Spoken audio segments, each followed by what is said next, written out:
Got to do something. Help. And I'm live.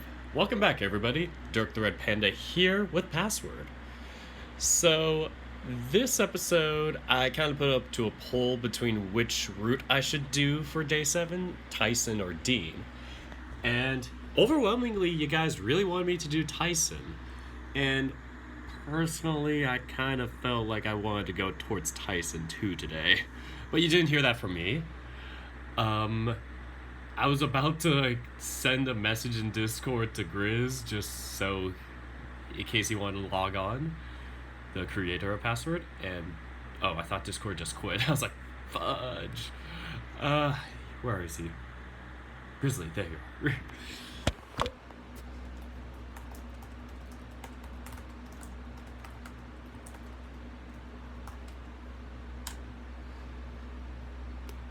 Okay, I sent that. Do you guys hear the fan in the background by any chance? Like, is it too loud for you guys? Because I'm using my roommate's fan, and that thing does wonders in here because the air conditioning is garbage in this apartment, to say the least. So, yeah.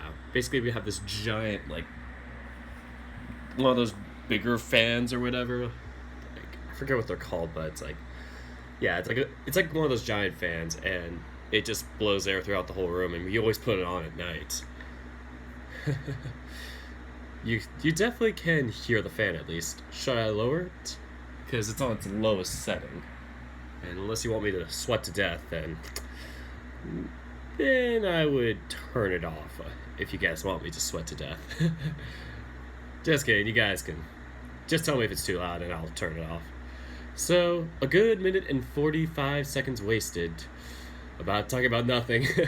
So, yeah, college has been a kind of a rough start for me, just socially, I'd say. Like, I'm just kind of, like, emotionally just overwhelmed right now with, like, everything going on. I'm not used to, like, being so, like, I don't know, open or vulnerable, I guess, with meeting new people. I've always been used to being like, yeah, I'm just gonna stick to the side and everything and let you guys do things, but now I'm kind of getting thrown face first into all the university life and activities. So yeah, and with that comes jobs. This is weird. I'm just like bullet pointing all the things I've done this past week, but I'm also trying to apply for a job so I can afford money so I can live. So either I'm going to be doing a job this quarter, or I could be doing this if you guys support me on Patreon. Nah, I kid, but my priority is to get an on-campus job and do that. And this is more of a side thing. So, yeah, I've been doing that. I've applied like half a dozen jobs. Only one's replied. Work. Isn't it the best? So the magical 3-minute mark has passed of me just talking about my own life. So let me see what page we were on. Day 7, there we go. Perfect, so this is where we left off, the start of day 7. And I heard supposedly it's like one of those where you have to like play the password, or not play the password, play the bad ending or find the password before Tyson dies again or something. Not sure if it's Tyson, somebody dies, I guess. I just hear we need a password again, and it's like, the intense stuff is happening now. And happy 2973rd birthday, Jelila. Sometimes I feel that way with how my knees crack all the time. Follow your goal through the end. Thanks, Michael. So, with all of that out of the way, let's get into the reading. Somehow, despite the storm raging outside, I fell asleep right as the worst bit of it hit. I remember that much, but beyond that, I was out like a light. I was out like a light. Fuck. I stretched, letting myself have a couple more minutes to just relax. It was right as I was about to fall asleep again that I heard the door to my room open slightly. Oh, there he is. The man, the myth, the legend, Tyson. Morning. Oh, morning. He watched me a bit from the doorway before sinking into his shoulders. I can come in, yeah? Yeah, sure. What's up? Tyson. Or, wait, that's Dave. I thought it said Dean for some reason. Tyson closed the door behind him before he wandered over to the bed. So, yeah. I've been thinking things over. Oh, wait, shit. How's your nose? It's fine, I guess.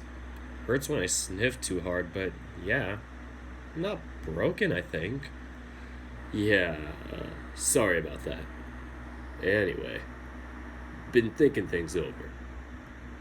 From yesterday. I'm a fucking idiot. I know that. Never been good with the book stuff, let alone getting on with people. But I know you and I go back. You looked out for me that one time, and life wasn't so shitty after that, you know? It's what any decent person would do, I guess. Or do, I guess. It wasn't your fault. Yeah, some decency people have and no one else stepped forward. I just... Thanks, I guess. No, wait. I can do this. Thank you, Dave, for... well, everything. And I guess... Can you help me? Help you? Fuck, why does this have to be so difficult? I suck, okay? Help me get better at that. Like, help me not be an ass to people. I mean, sure, but what did you want me to do? Fuck if I know. Does it look like I have a clue about this sort of stuff? So what? Did you want me to keep you on a short leash or something? Sure. Something like that. Just don't think you can put a collar on me and show me off just yet. Just yet? Ooh, kinky. I heard somebody say your choices matter, and now this choice pops up. It's so tempting to do this. Fine, I'll put noted. No colors until you say so. Easy. Hey, don't getting any ideas. If anyone's getting a color, it's you, pup. Give you a pretty little tag that says property of Tyson on it and make you wear it all the time. Property of Tyson, huh? Something you're not telling me? Seeing Tyson struggle was a mix between cute and embarrassing, and it was taking all of what little mental fortitude I had, still groggy from sleep, to not razz him further.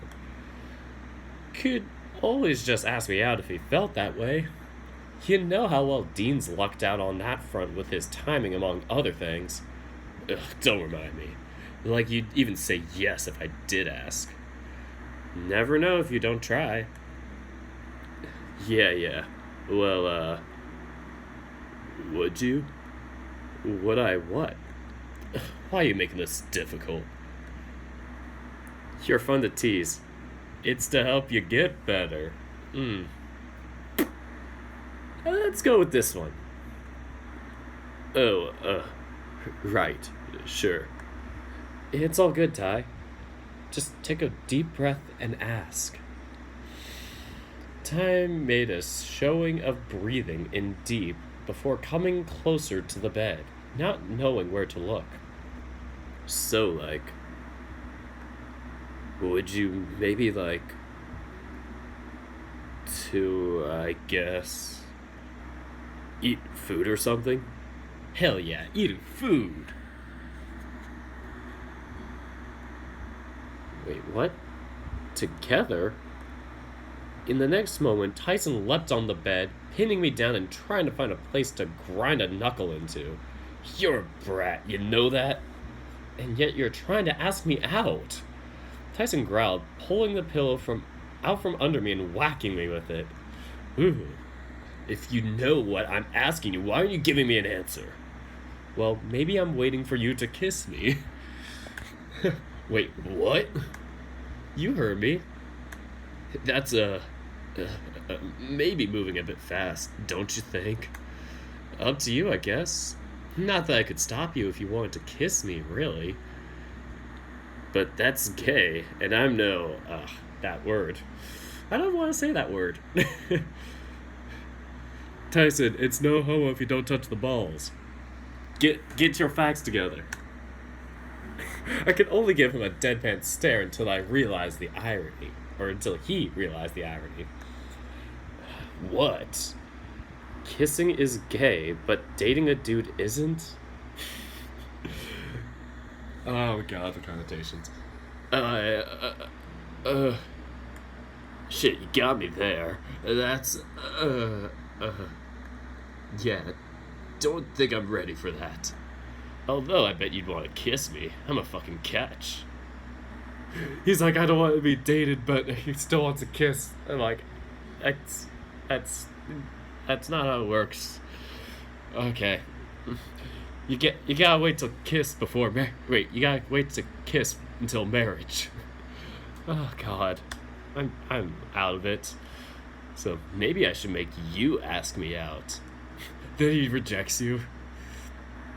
Not gonna happen. You have to be the one that asks. Well, shit. Let me prepare myself and I'll try again later or something. I could go for some coffee real bad. If you're heading down, make sure you save some for me. Could always go down together. I caught him adjusting himself out of the corner of my eye, my cheeks starting to heat up. What, and let you... wait, what? Hold on, what? I can't speak. What, and let you watch me change? That sounds pretty gay. Fine. I need to throw on a shirt anyway. I'll make sure the bear doesn't drink it all before you get there. His name is Dean, Ty. Fine. I'll make sure Dean doesn't drink it all. Good boy. I'll see you downstairs. I thought he was gonna slap us or something for saying good boy.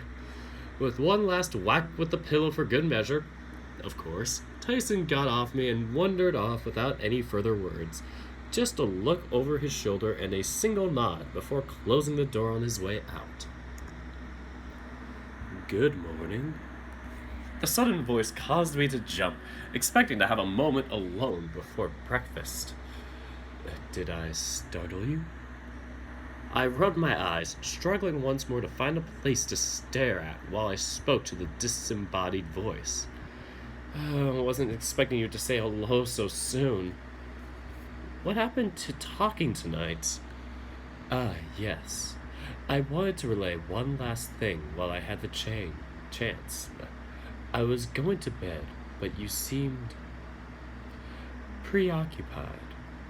I buried my face in my hands, hiding my apparent embarrassment from someone who apparently couldn't even see me to begin with. What did you want, Oz? I have informed Benson that we have spoken. You should find him an ally of sorts, but he still has things he needs to do for me. Also, he trailed off, leaving me with silence for a moment. Just as I was about to check if he was still there, he spoke once more. Remember, be cautious. There is every chance that one of your friends is the one behind it all, riding the coattails of this vacation towards something malicious. I thought you said I shouldn't doubt any friends, or I shouldn't doubt my friends. And I believe that to be correct mentally.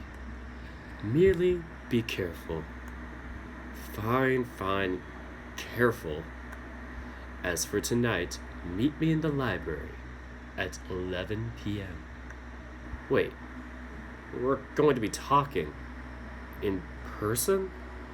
I believe this is the best way to do it. You seem to dislike chatting over the radio. Benson also believed that if there is to be some level of mutual trust, I would need to talk to you in the flesh.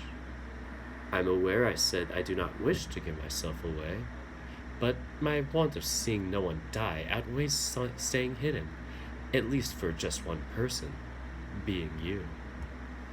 Additionally, There are certain things best left for an in-person. Remember, library, 11 p.m. But there was nothing but silence to follow. It seemed that for the time being, Oz was done talking. With the conversation over for now, I got myself ready and headed downstairs for breakfast. That first sip of coffee was always the best. I wasn't sure if it was the creaminess or the warmth that I enjoyed more. It was almost the same as having a mug of hot chocolate, but there was something more about coffee that just felt better. Not even the perkiness that came with it. Something that I fondly remembered, even if a little sad at times. I looked up from my mug to see Ty looking at me from across the table, cup of coffee in his hand too. True to his word, Tyson had a coffee pot nearby. My eyes darting to the one closer to Dean and noting it was much less full than the one Ty was protecting. He slid it over, putting it into my care and avoiding my gaze. Something didn't seem right. Part of me wondered if he was actually going to ask me out properly, the other part yelling at me that I should have just said yes. I took the chance to take stock of who was in the room, thinking back to what Oz had said. I was meant to trust everyone in this room, and I did. My eyes settled on Sal. For the most part, Sal just looked tired. Could he be the killer? I love how it's just gonna be like each person just gets analyzed. It's like, are they the killer? Oh god, it's one of those. All things considered, if it came down to a straight fight, he had the size and weight covered, with likely the brawn to follow. That's not even getting into the fact that he was good at wrestling. But he did also know some medical things. I just assumed it was first aid, but what if it was more than that? Dun dun. Still, did he have the heart to do that? I knew bits and pieces about him, but probably not as well as some of the others. It was possible? And then there's that guy. Then I moved on to Dean. The main thing I knew about Dean was that he was a pretty good guy. Loved his family, liked to help out where he could, and wore his heart on his sleeve, just like his plaid shirt. But if Dean was the killer, would that make sense? Plot twist, Oz is the killer. I could see that being a thing. Plot twist, you are the killer. It's Inception. For starters, he had the full access of any number of gardening tools and knew how to use an axe from what I assumed, any of which would make a decent weapon. It's giving me American Psycho vibes with him. Just like breaking through the door with that. Oh my god. Not to mention any sort of pesticides and other garden chemicals that he could poison someone with. That's even if he needed the poison outside a harmful plant to do the job, right? The thing in his favor, though, was he was just really unthreatening. His argument with Sal the other day made me think that at least.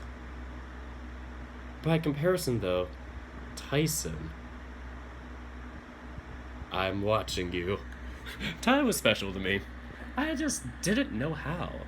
His behavior over the past couple of days was odd too, but maybe it was just being in close proximity with so many other people for a prolonged period of time. He stole another look at me before grabbing some food and shoveling it into his mouth. I smirked, thinking back to his method of asking me out. Maybe he just really liked to eat. Not that I blamed him knowing what I did about his home life. Now, was Ty capable of killing someone? Probably. Of course. Look at him. What a cold-blooded killer. Look into those soulless eyes. But capable and willing were two different things. I honestly don't think Tyson would ever intentionally kill someone. But accidentally, I could see it happening. get him angry enough, throw him into a rampage, he probably wouldn't need a weapon at that point. Then there's this guy. Now, Roswell. He's the guy who got us the mansion, so probably. My first impression was that he'd be more of a victim rather than a killer. His stature was enough to make me think that, at least. But it was possible. He was smart enough to probably pull something off, or somehow organize it to overcome the lack of his strength, maybe. After all, it didn't take all that much strength to shoot someone if you had a gun, so there was that. What I did know was that Roswell was typically easily upset when it came to, well, anything about death. I don't think he'd be able to hold it together if he killed someone without giving himself away. Is this just Clue, but a visual novel? Haas and Orlando wandered back in from the kitchen, talking amongst themselves about something as they carried in toast and a new pot of coffee. Just looking at Orlando, I could tell that if he was the killer, we had a much bigger problem on our hands than we realized. As someone that could breathe fire, the possibilities of him committing acts of arson was there. He was in the same class as Roswell when it came to the prospect of dead things. That said, he probably knew how to use a knife if kitchen skills carried across to murder. Haas seemed to always know what was going on, or at least had a good read on people from what I could tell. But maybe that was a cause for alarm? Of all the people in the room, Haas was the one that I had the worst read on. All of the memories I had of him were pleasant, I guess? He was always outwardly friendly, and he was big on keeping people together in a group. Inclusive stuff. Sounds like another character from a different horror novel. But maybe that was a cover? Maybe he just wanted everyone around so he always had an alibi? Maybe his best days were gone after high school. Who knows? Maybe he would. Never mind. I was gonna make a very bad echo joke, but it just totally failed. It would have cost him an arm and a leg. It was too hard. I didn't want to believe that anyone here was a murderer, and I pushed thoughts further down into my gut. Into that hungry, hungry gut. As far as Oz, though, was it possible that someone here was pretending to be him? Or could it be the butler that killed them? Or was going to kill them? My immediate thought went to Haas, with acting and all, then to Roswell, because, well, smart, knew how to do the spooky thing, and he was the one that organized the trip. Wait, what? The Shining book came out in 1777? Are you serious? I would believe it was more like 1877 or like 1977, but that would be way too early, I think. After all that, though, Orlando? It'd be like role-playing, so that's a thing. Sal, maybe? Talking through a radio might be easier for him than in person, but that just left Dean and Tyson. Dean was the more likely of the two, given he was prone to being level-headed when not being overly flirty. But would he go through the method of setting up a radio, though? I was mid-growl before I became aware of the looks I was getting. I was halfway out of my seat before Russell eased me back down gently. You want to go, punk? Oh, hold on. Are you, alright, Dave? You're not usually one to growl. Should we be concerned? Hi. Hold on, let me take two. Should we be, concerned? Well, he is out of coffee for starters. Someone should pour him another cup before he gets cranky. Oh dear. Oh, well. at least he has a whole pot to himself. I'll just. Orlando took the coffee pot Ty had set aside for me and filled my cup again before retrieving the milk.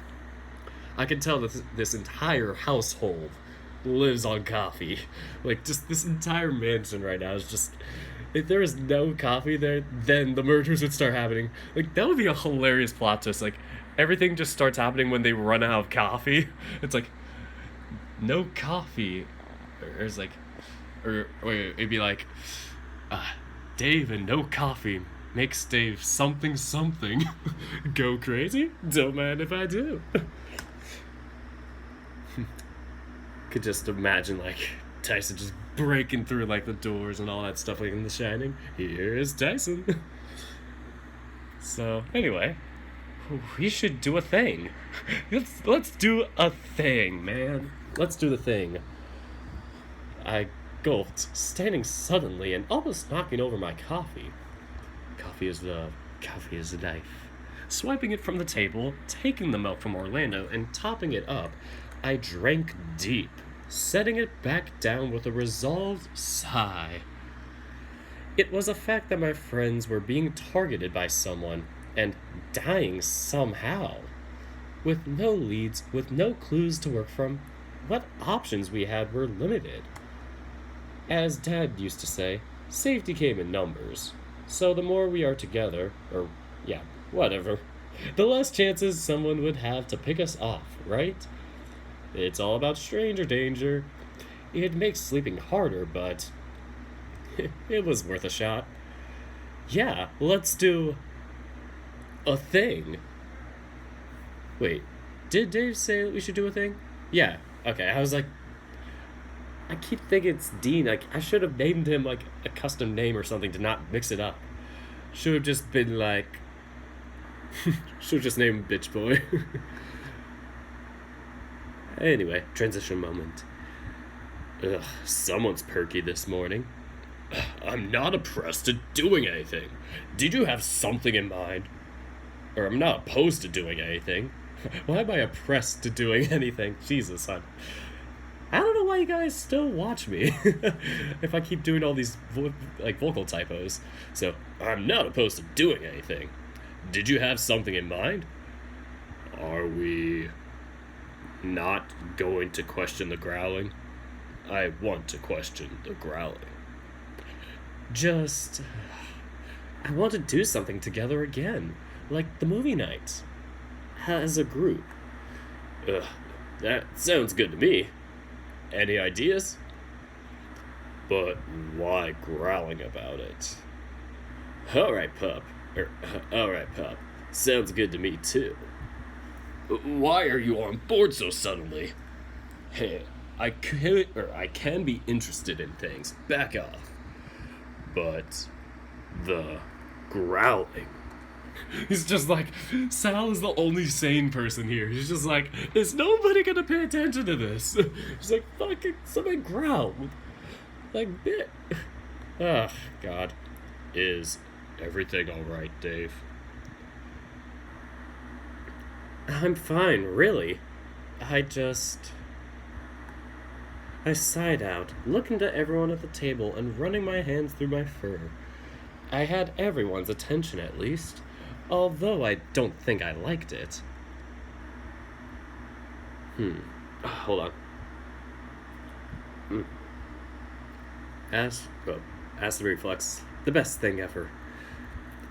We're here on this vacation, and despite all being together, we haven't done much as a group after being here for a week. That's pretty much me with my roommates. It's like I haven't done much with them in this week, and I'm just terrible at doing stuff. And I'm probably gonna maybe go to a concert with one of them afterwards, after I do this, if I have time. There's something on campus, and I could probably just rush into it last minute. So anyway, meals don't count, and even then, people come and go. It was like it was meant to be. I'm sorry, I had to. The realization hit that after this month was up, chances were I wouldn't see a few of these people for a long while. I sighed out, suddenly deflated. I could feel my ears drooping, feel as though my first week was effectively wasted. Same here, bud. Well, wasted beyond having saved one of their lives, but I shouldn't have had to do that in the first place. What? What about if we spent a day carving the pumpkin? Ah, God, I can't do that voice. What about if we spent a day carving the pumpkin? That seems like a big enough activity, assuming it's as big as Dean says. Isn't it a little early for Halloween, though? That works. If the only thing is not doing more things together, then it's a problem we can solve. I can finally hear music in the background for once.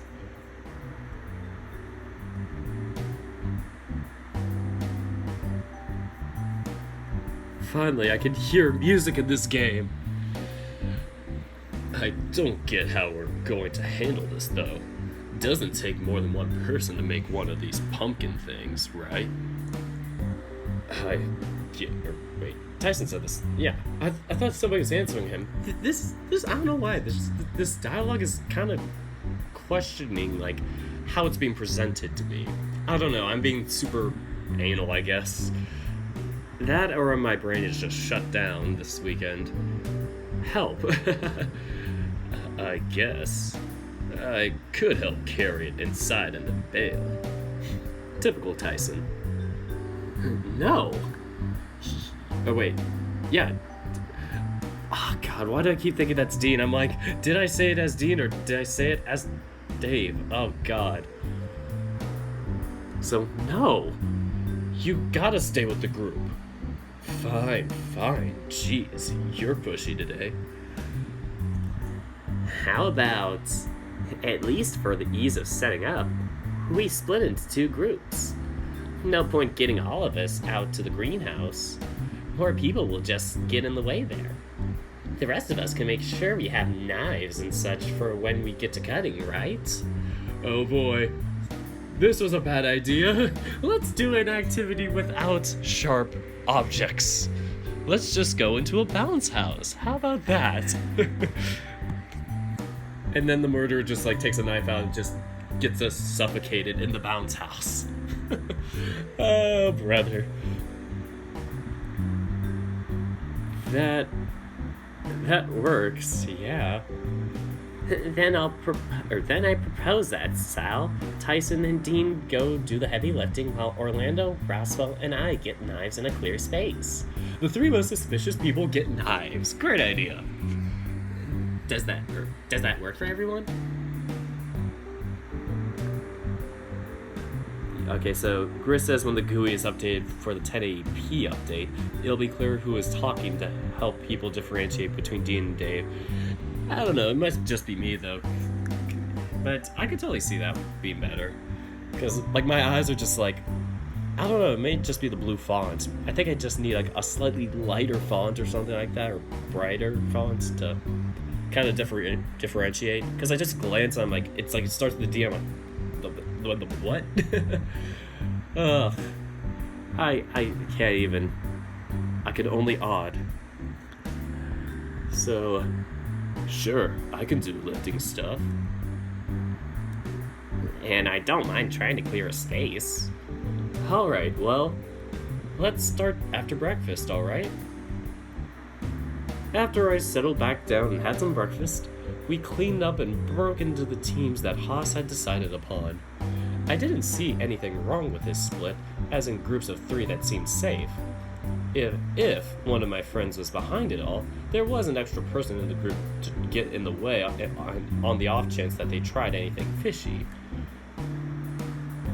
I figured that I'd help bring the pumpkin inside first. After all, wouldn't hurt to have an extra set of hands just in case, anyway. This better, Dave? Could have just said something sooner if us not doing stuff as a group bothered you so much. Even Tyson is being social again. Maybe he needs this too.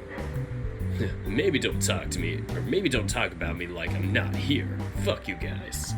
Of course. Little pissy Tyson. He's just pissed because he's a little chicken nugget. I continued following I continued following Dean and Sal before being grabbed by the arm. I looked over my shoulder as Ty eased me back a couple of steps. Guys, I just thought of something. Should I do a challenge, where I take a sip of water or do a push-up or something for every time I stutter or mess up a line? Low-key, I'd be going to town with how many times I'd be stuttering. But I actually do need water.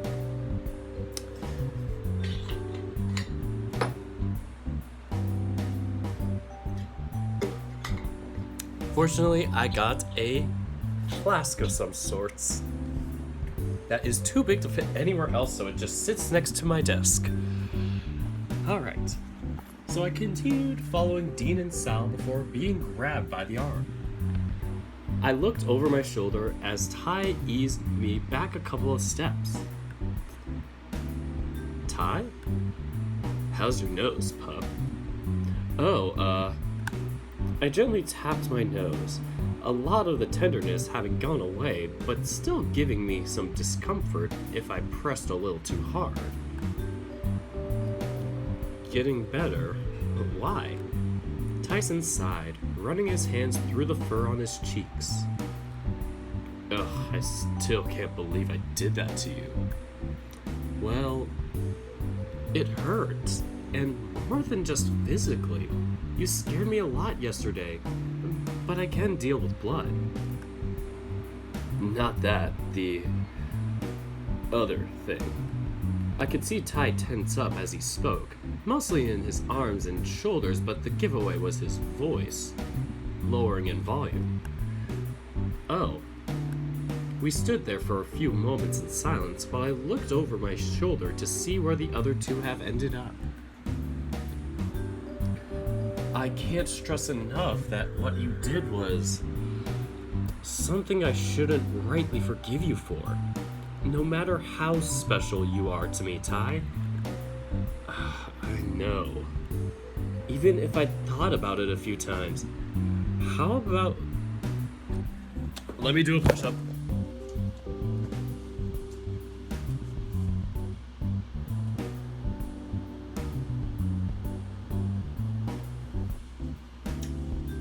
I did 5 for the first one. Alright, so even if I thought about it a few times, how you went about it was all wrong. Low-key, this feels like...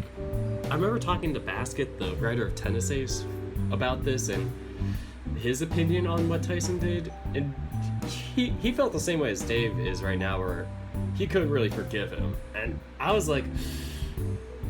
I could see why you'd be like that, why you couldn't forgive him in this route, but I feel like the emotions were so high at that point where it's I would want to try and weigh things out and give him some sort of chance, but I could. It's a tough thing.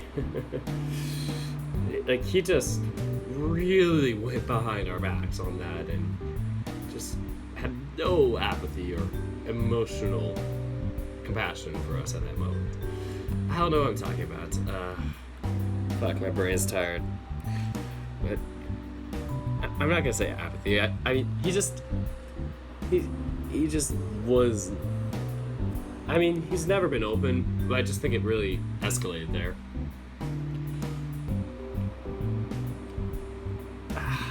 Anyway. You thought about it? Well,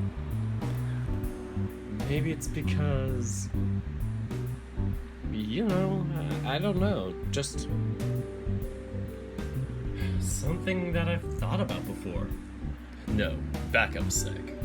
You thought about me. And you like that? A couple of times, yeah, but I don't know. I'm worried you'd take it too far. Especially for my first time, I, shit, if I'd known that, I would've. I don't know. Maybe I would've. Look, Ty, I'm trying really hard here. I really am. I want everyone else to see you in the same light I do. And what light is that? That you're a good person. That. I didn't know how to phrase it, but I'd made myself thinking back to yesterday. I wanted to forgive him. I really did. But it was still so scary. I noticed him go to reach out for me. Maybe my shoulder? But he pulled back at the last second. I'm sorry, Dave. I know that's why I'll still stay by your side, Ty. I'm not abandoning you over this, but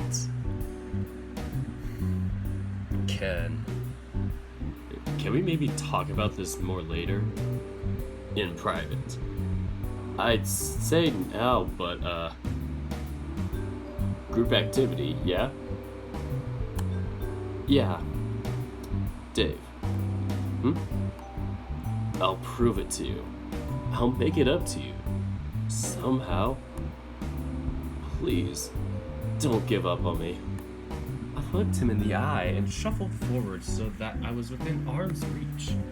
Then closer again. Ty took this as a sign to hug me tight, bringing his muzzle to my ear as I wrapped my arms around his chest. He didn't say anything, but I got the impression he wanted to. I won't, Ty. He gave me another squeeze before letting me go, breathing out a rattled puff. Okay. Greenhouse. Come on, pup. Right.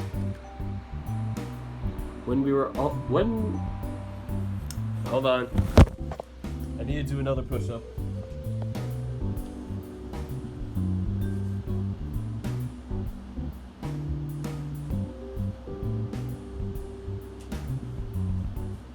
Okay. When we were all in the greenhouse, I looked around. The air was pleasant, fresh, and had a slight dampness to it that felt comforting on my fur. Dave, over here! Coming! Take these, and go cut the vine holding this thing down, pup. Oh, alright. Tyson handed me some garden snippers before finding a spot to pull the pumpkin towards him. Sneak in there and cut it free, yeah? Oh, okay, I can do that. Hold up, just want to throw something out there. What's up, Dean? So, of the four of us, I think Sal and I should be carrying this thing inside. What do you think, I'm not strong enough or something? Don't take this as a challenge, but yeah, no offense, but this is going to be a pain to carry, and I think Sal's the strongest of us, right? Ooh, battle of testosterone. Probably. Don't want anyone injuring themselves. Wait, so should I still,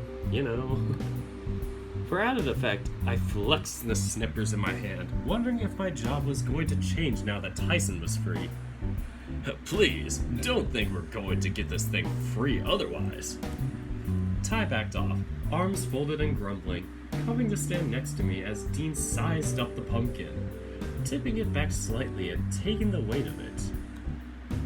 Sal, help me support this so Dave can get in there. No sooner than Sal had gotten into position and I scrambled underneath the pumpkin and started looking for something to cut. Find the vine, Dave? Yeah, it looks pretty thick though. The silence that followed made it clear what I had said was being misconstrued, but the witnesses, it seemed, Dean didn't want to comment. With witnesses, it seemed that Dean didn't want to comment. Sorry. I could imagine the face he was pulling, though. Sure enough, the vine tethering the pumpkin to the ground was thick and waxy, slipping free of the snipper twice before I managed to get enough of a hold on it to cut it cleanly. Okay, it's free. Alright, ready, Dean? Ready, on 3. 1, 2, 3. The pair of them lifted the pumpkin up and started shuffling away. They seemed to be managing fine, opting to take it slow. Once they were outside, came to help and I don't get to do anything. Well, hey, you made the effort though, right?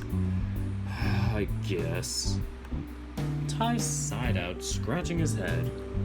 I'm trying to make an effort. I really am, pup. What? To make friends? Basically. More just not being an ass to the rest of them, though. Ty trailed off, leaving me wondering where he was taking that thought. You... What, Ty? We can go into this more later. It's probably a good conversation to have when we don't have the others wondering where we are. Is it a serious conversation? Yeah, and fair warning, you might get upset. That's... Now don't go getting ideas. That's why I want to do it somewhere private where we can just... talk. Sure as hell I'm going to need the time to get my words right anyway. Well, can I be honest or something? Oh, I screwed that up. Here we go, another push-up.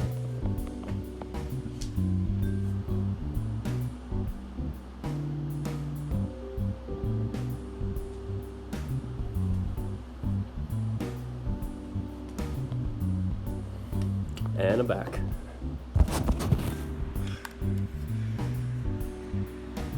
Yeah, always.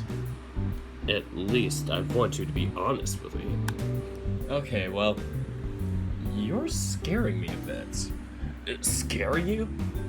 Yeah, like, saying things like that is just...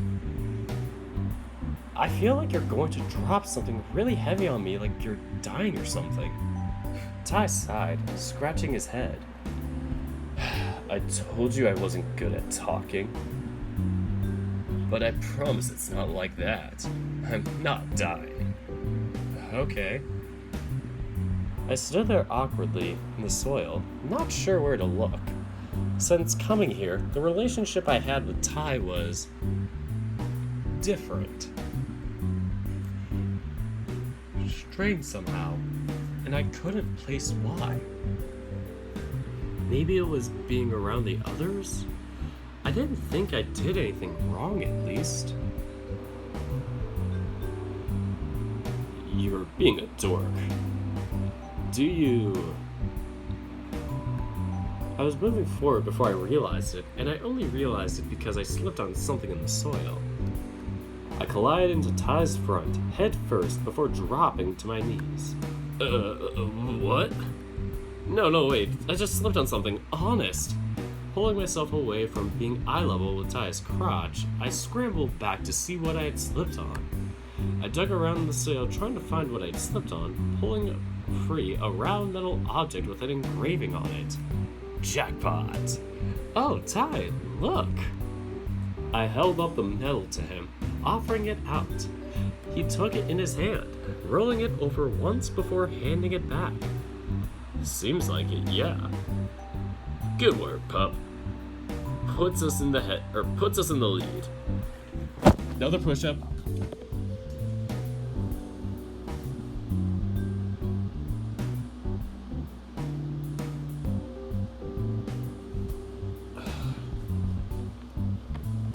I think it's been like about 4 or 5 now. I just knocked over my flask. Anyway, puts us in the lead. Wait, we're counting the half medal? Why wouldn't we? I suppose. I didn't think it counts if we only have half, though. Grizz wants to know how long you plan on playing day... Yeah, day 7. Shit, I have to do another push-up. Sorry, guys.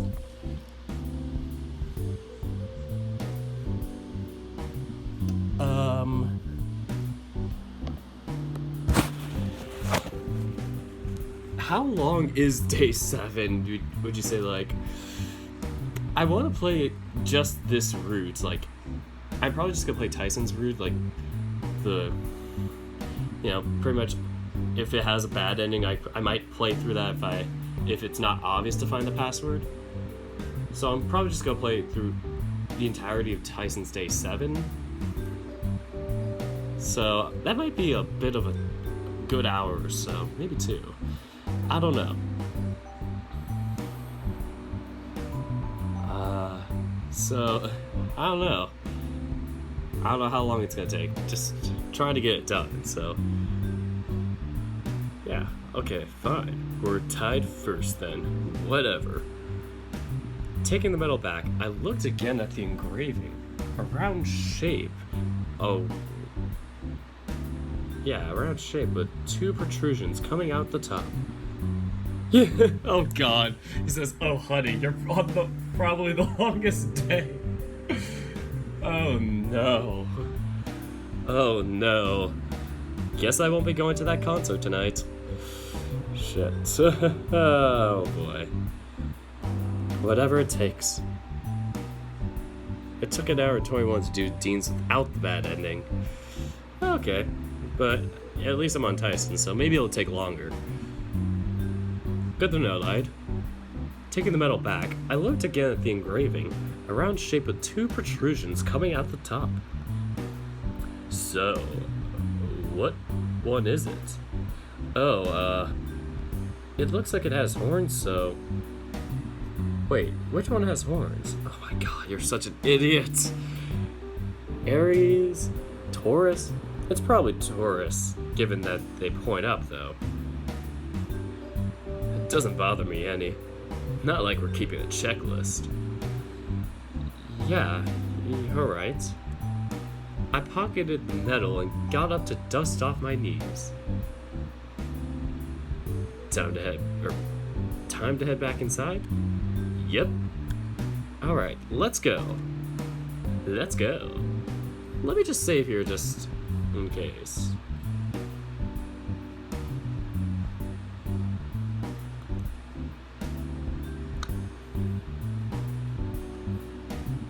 With the pumpkin on its way inside, it was time to follow. The medal safely tucked away for now. The pumpkin had been put down off to the side with Haas, Orlando and Rossa looking it over in awe. Sal and Dean had decided to take a seat, and Tyson was lingering near the doorway looking uncertain. As I was about to say something, Tyson. What? Come sit. Go on, Ty. They're not going to bite. Not unless you ask me to. Tasty. You wish. Even then, Ty wandered over and pulled out a chair, sitting with Sal and Dean. The crocodile and bear were still mid-conversation, but in the brief time that I watched, they did acknowledge that Tyson was now part of their group. At least for now. Ugh. Pumpkin. Dean said it was big, though. I don't get why you're so... I screwed up. I have to do another push-up.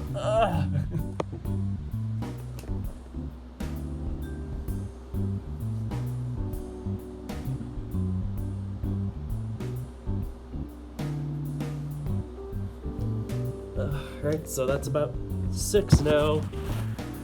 Here we go. Dean said it was big, though. I don't get why you're so... don't think anything you could have told me would have made me believe it was this big.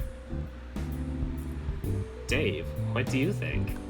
I looked at the pumpkin, fully aware of how big it was, but still reeling at its presence all the same. I hope it doesn't go bad? No kidding. Still, we've got it here now. May as well do something with it. I guess I screwed up again. I guess I'd better get to those knives. Push-up time.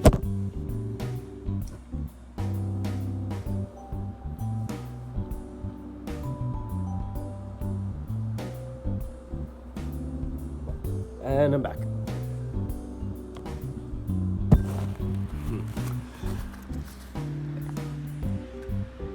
I'll be right back. Orlando hurried away into the kitchen, leaving just Haas, Roswell, and I standing next to the giant gourd. So, pumpkin craving. Fuck, I screwed up again. Why am I this bad at it? It's supposed to be the longest episode too. Pumpkin carving. Oh, help me.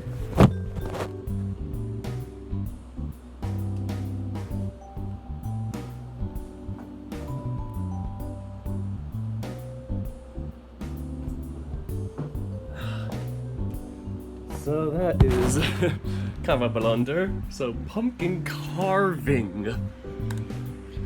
Just like Halloween.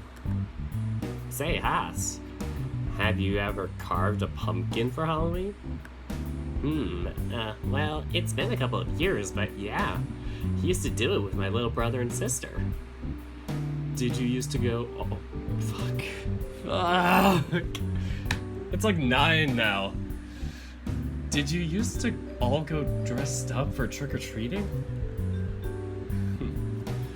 I don't know, push up.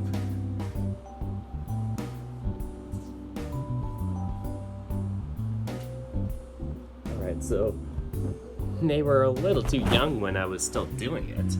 The last couple of times I just wandered around with them to save the parents the trouble. Besides, I love those little guys. What did they dress up as? A witch and a boy witch. Hey, we're okay with that. We can be progressive nowadays. That's fine. Let him be a boy witch.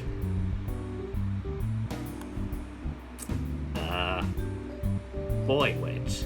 So, a wizard? Nope, a boy witch. Apparently, there's a rule about wizards not being allowed to have a pet rat and fly on brooms. But that's... You learn to just let these things go, Roswell. It's easier when they're your siblings, that's for sure. But... Roswell, let it go. I don't think you're going to win against children on this front. Oh, I thought Haas was saying that. That would make sense for Haas to say. Roswell, let it go. I don't think you're going to win against children on this front. But... Is it always the same costumes?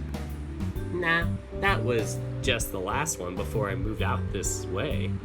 The year before that, it was... let me think.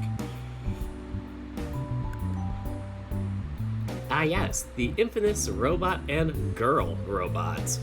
Oh god, they're all the same thing.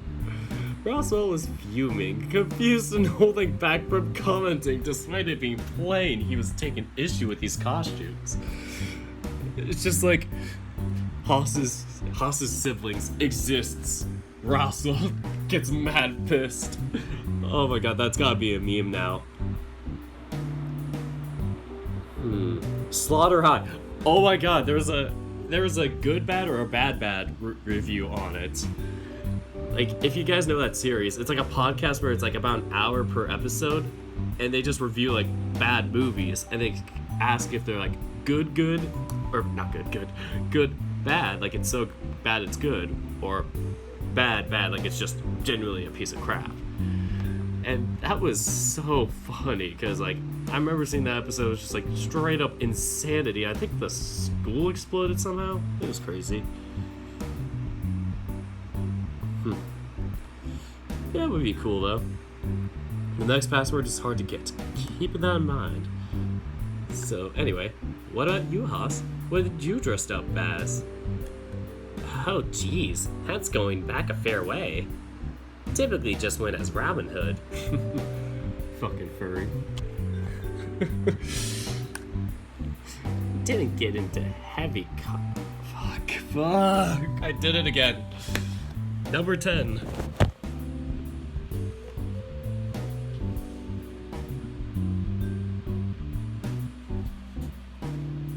That's like 10 push-ups now. Didn't get heavy into costuming until I was too old to go trick-or-treating.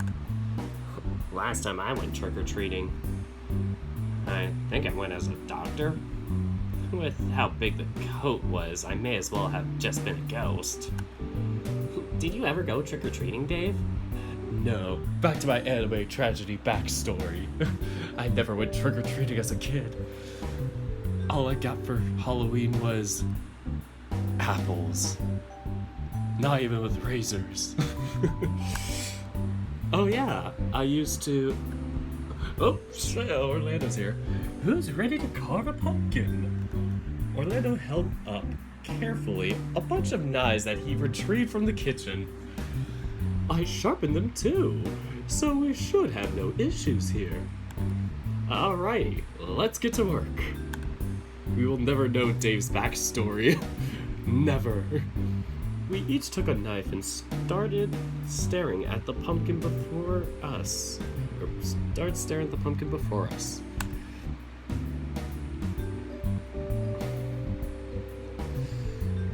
So, how do we start this off?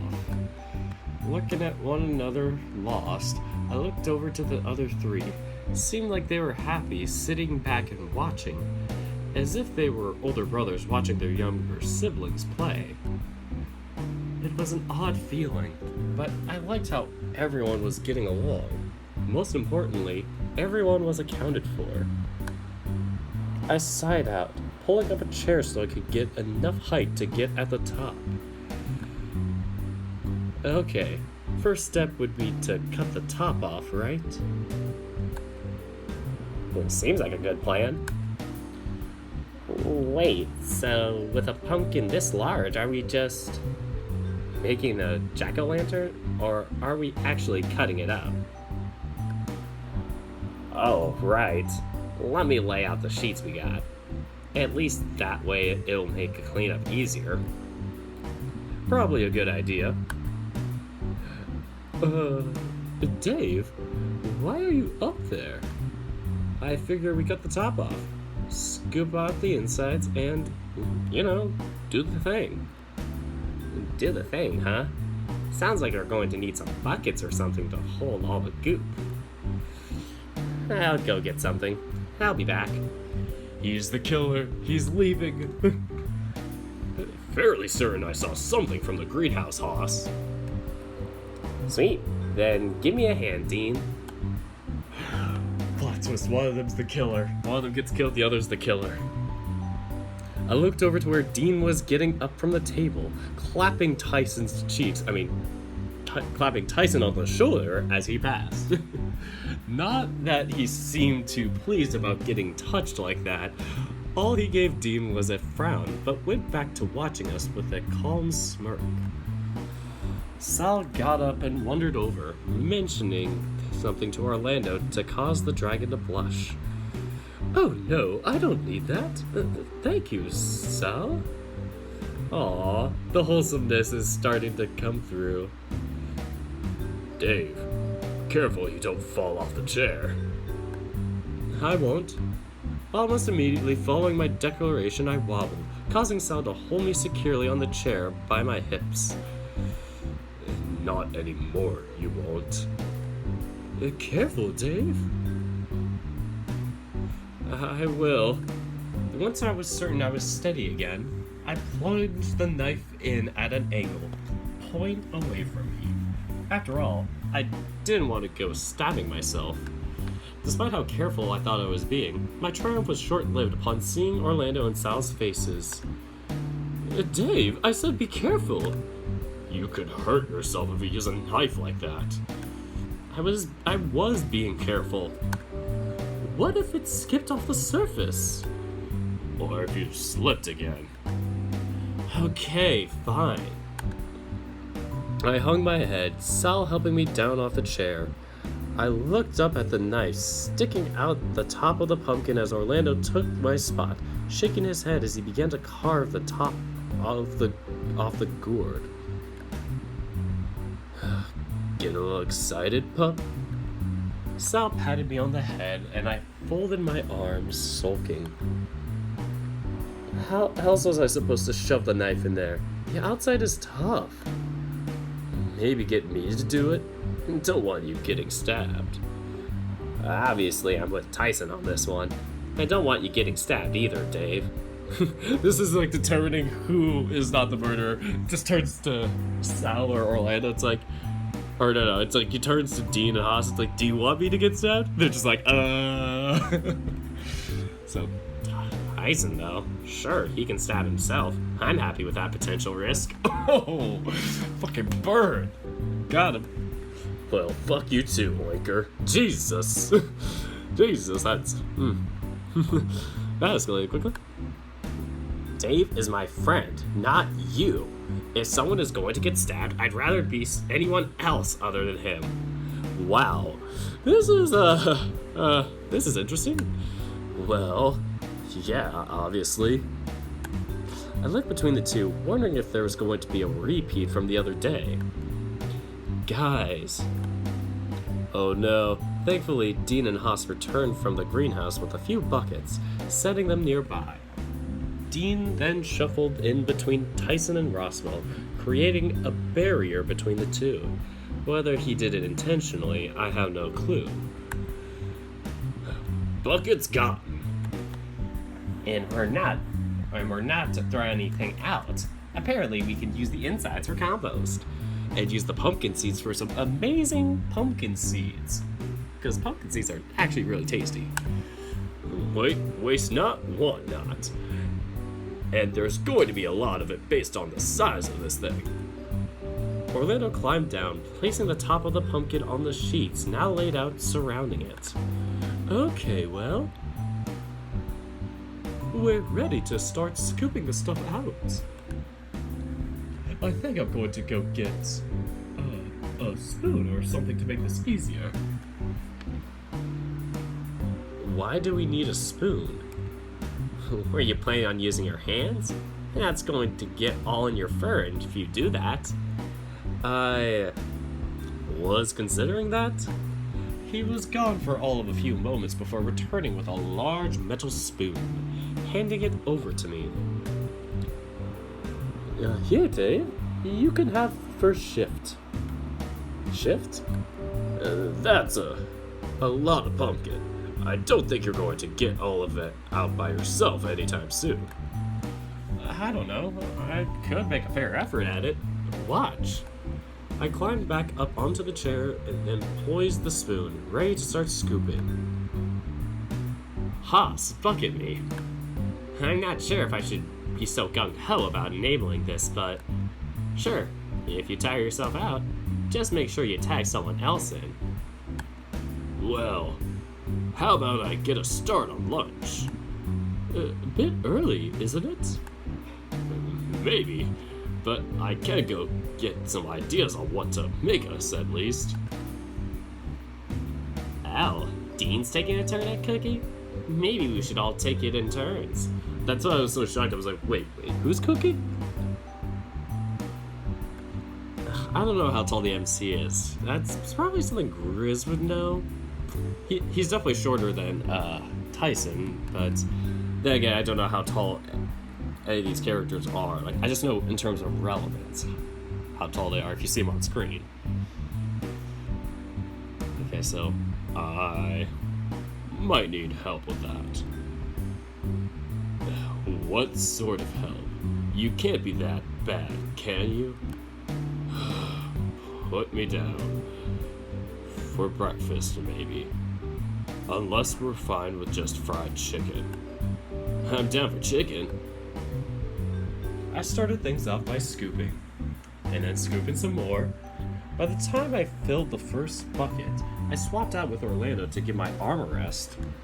We continued like this, taking turns until it was time for lunch, with Dean making everyone sandwiches.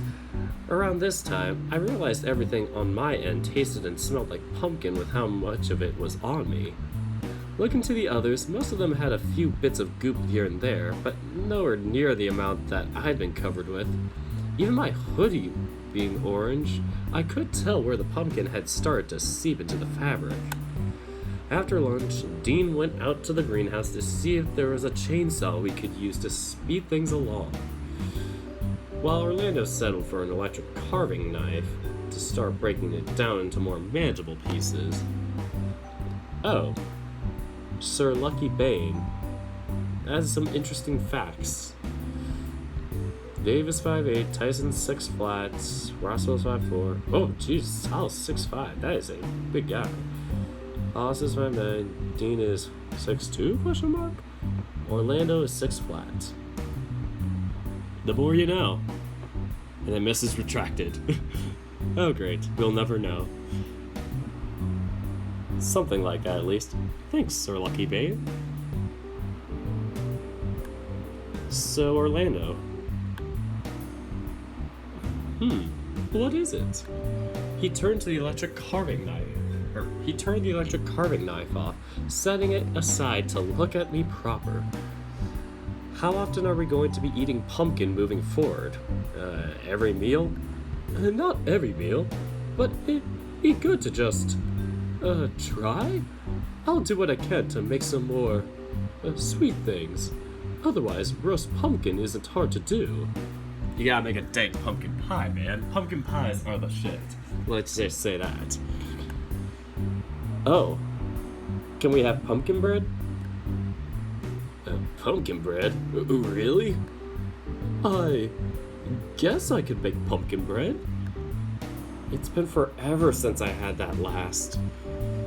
But is it still really bread?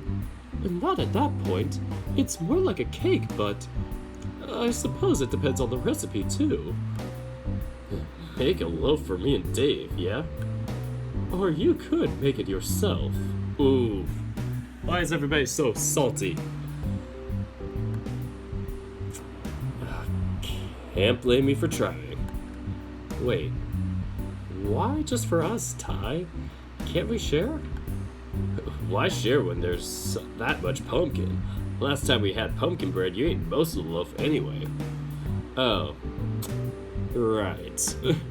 I laughed, nervous, scratching my head, but finding that the amount of pumpkin on my hands resulted in me just smearing it into my fur. Sorry, I'm just gonna wrap something up.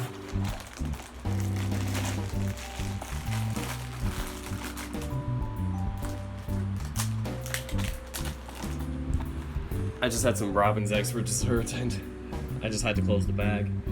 So, wait, Dave. I looked to where Orlando was pointing, noticing the metal that was half sticking out of my pocket. It must have shifted with all the movement I've been doing. Is that the metal I found? I looked down, shoving the metal back into the pouch of my hoodie. Oh, no, this is the one I found in the greenhouse. Really? Well, damn, guess that me being in the lead was short-lived, huh? You mean us, right? If you're going to slack off, then yeah, what's gonna happen? Don't worry, we'll catch up. Tyson shrugged, poking me gently in the chest. You need a bath. I do not. I looked down to where Ty held contact with me, seeing just how much pumpkin had ended up on me. Grimacing, I shot Tyson a quick look before chuckling. Okay, maybe I do. You're going to need help getting that spot on your back. You always miss it. If you want. Or wait, if you want. Whenever Tyson started, He trailed off, leaving it there. I tilted my head at him, curious. When you're done, get someone to check you got it all out. Hold on. When you're done, get someone to check you got it all out. Oh, right. Good idea. I watched as Tyson wandered into the kitchen, frowning. Was there something he wanted to say? I almost was going to ask him to get that spot for me. It wasn't the first time, after all. I looked down at my hoodie, groaning. I'm going to need to wash this too, huh? Honestly, I'm surprised you got that messy. You really weren't being mindful of what you were doing. No, but he was enthusiastic at least. I'm right here, guys. Jeez. Leaving everyone back in the dining room, I headed upstairs. It didn't take long to get clean. Sure, the water was running orange for a good while as the pumpkin came out of my fur, but I got clean. Clean enough, anyway. Once I was adequately dressed in fresh clothes, I wandered back downstairs lazily. Maybe I'd just grown tired after an eventful day so far. I'm back. I almost ran right into Orlando and Sal, the air tense in the room. What happened? I looked to the others in the room, a few of them equally confused, the others in a state of perpetual wincing. Orlando just...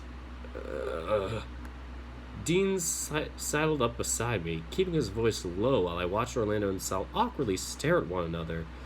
He didn't continue his thought, though, Orlando stammering, picking up the slack.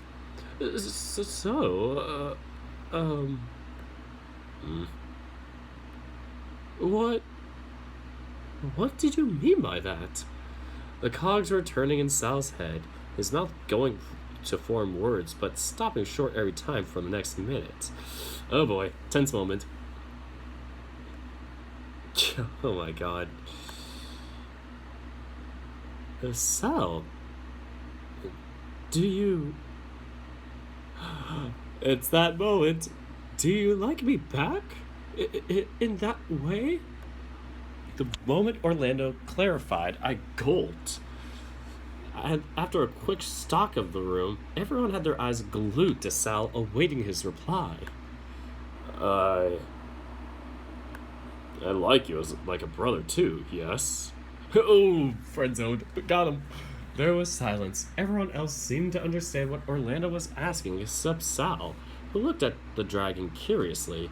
Orlando's voice broke, audibly desperate. No, I mean, more like that. Like if you want to, maybe. Orlando, I'm sorry, but... Orlando began to shake, expression shifting between a saddened frown and an awkward smile as he tried to play it off. But it wasn't working. He was hurt, upset, and it wasn't helping that Sal's reply ended at that point. Oh no, my heart. Orlando ran out of the room, skirting around me as I stood in the doorway in a daze. I'm upset he was too polite to just shove me out of the way. Damn it. Well, he looks like a train wreck. He looked like a train wreck. I glared at Tyson for being insensitive, with him shooting me a confused look as soon as he noticed. He was. Oh my goodness, Haas has a new shirt now. Look at how cool it is. I like this new shirt on him. It's better than his other shirt. But that is my opinion. I'll keep that to myself. Could you have maybe a little bit of tact? What? Last time Hyena Boy over here cried like that, all he needed was someone to hear him out. Eyes shifted to me now, as if waiting for me to confirm. I nodded, recounting what had set me off in my mind. My ears drooped and shoulders fell back to just over a year ago. or thinking back to it just over a year ago. Sure, but matters of the heart? Be more sensitive. Orlando's not a brute like you. All I'm saying is that if he's that torn up about it, someone should go talk to him. There a few more moments of silence before Sal stood with a start, rushing over into the foyer in the direction Orlando went. Guess Sal's going to do it. Not sure if that's the most appropriate. Oh no, he's. That's awkward. Honestly, it probably is. Issue is the relationship they have, right? I think it's best they talk things out for context than one of us doing it for sure. I looked to Roswell, who was disappearing into the kitchen, having stayed silent during the exchange. Roswell?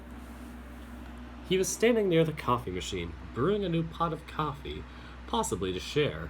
He's gonna poison Haas for his siblings' stupid costumes.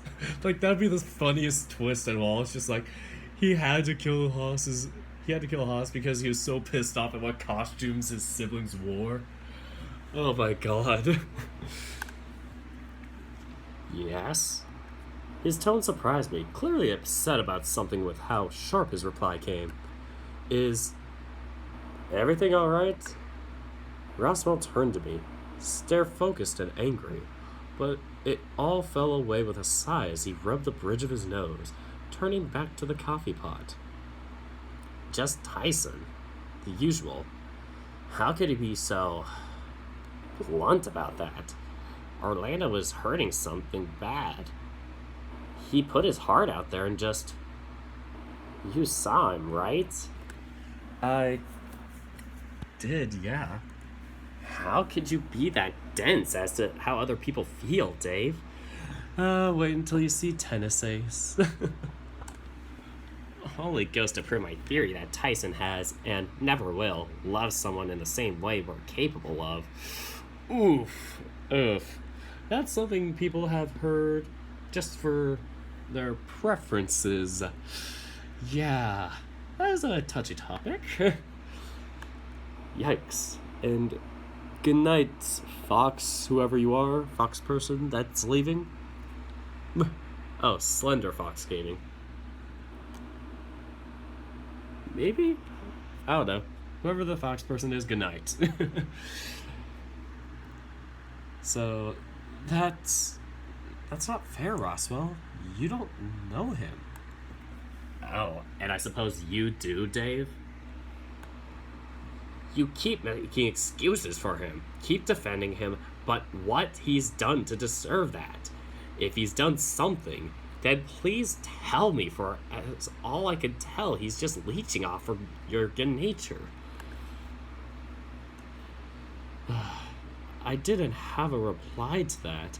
At least one that wasn't an actual focused sentence rather than annoyed syllables thrown at Roswell for coming out with that.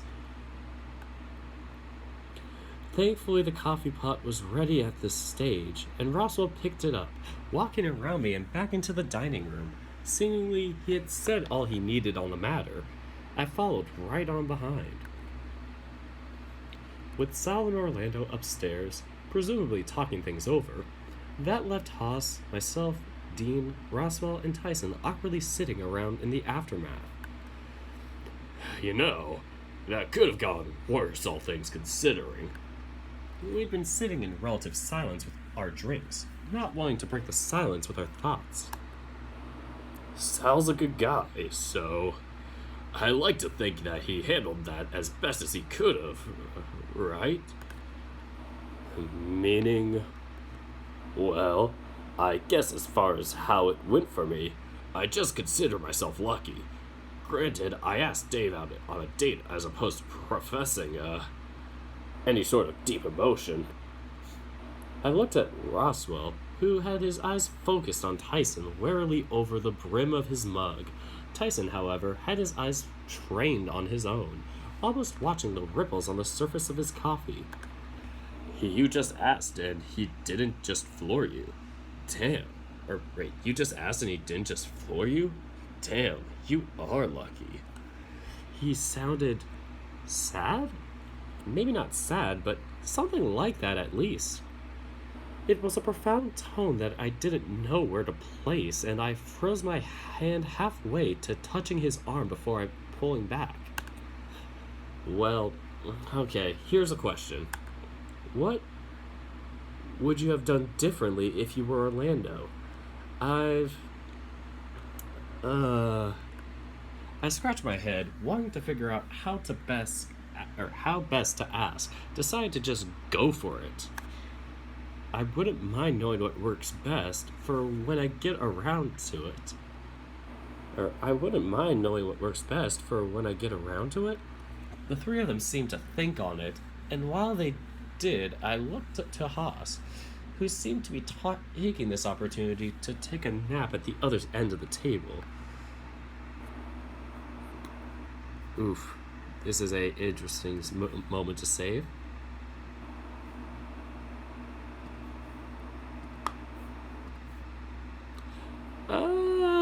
This is very awkward. This is a big moment. This is a big boy moment. Who should I ask?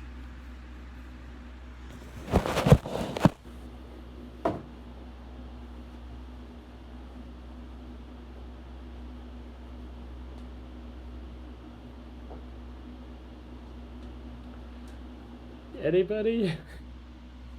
This is an awkward moment. So one for Tyson.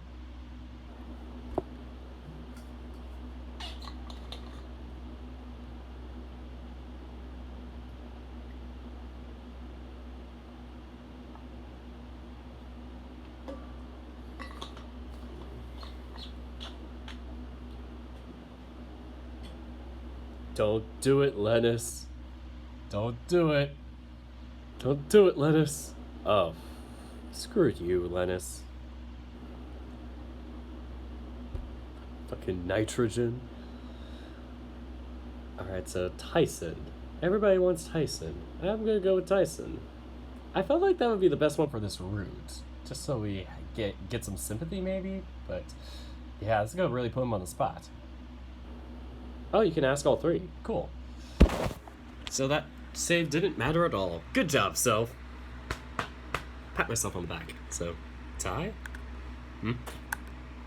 What would you have done different? This feels like one of those like concept questions you have after like a literature class where it's like, how do you feel about the book? What was your opinion when this thing happened? How would you interpret the author's intent? You're just like, fuck, everything's opinion based, but it's always wrong. So, I'm curious about that too. What? We're assuming that Tyson's capable in the first place? Hey, lay off, Ty. Lay off, Ty. I don't have an answer for this. Tyson pulled his gaze away from mine and went back to drinking his coffee, his cafefe, eyes focused away from everyone else in the discussion. Aw, that makes me sad. Let's ask Dean. How about you, Dean? What do you think?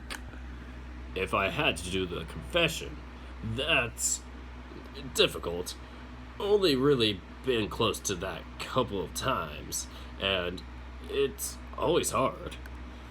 Well, sure, but what would you have done different? The main thing would be privacy. Doesn't always work, but there's an air of romance about doing it in private, intimate setting. That's for confessing your love for someone, at least.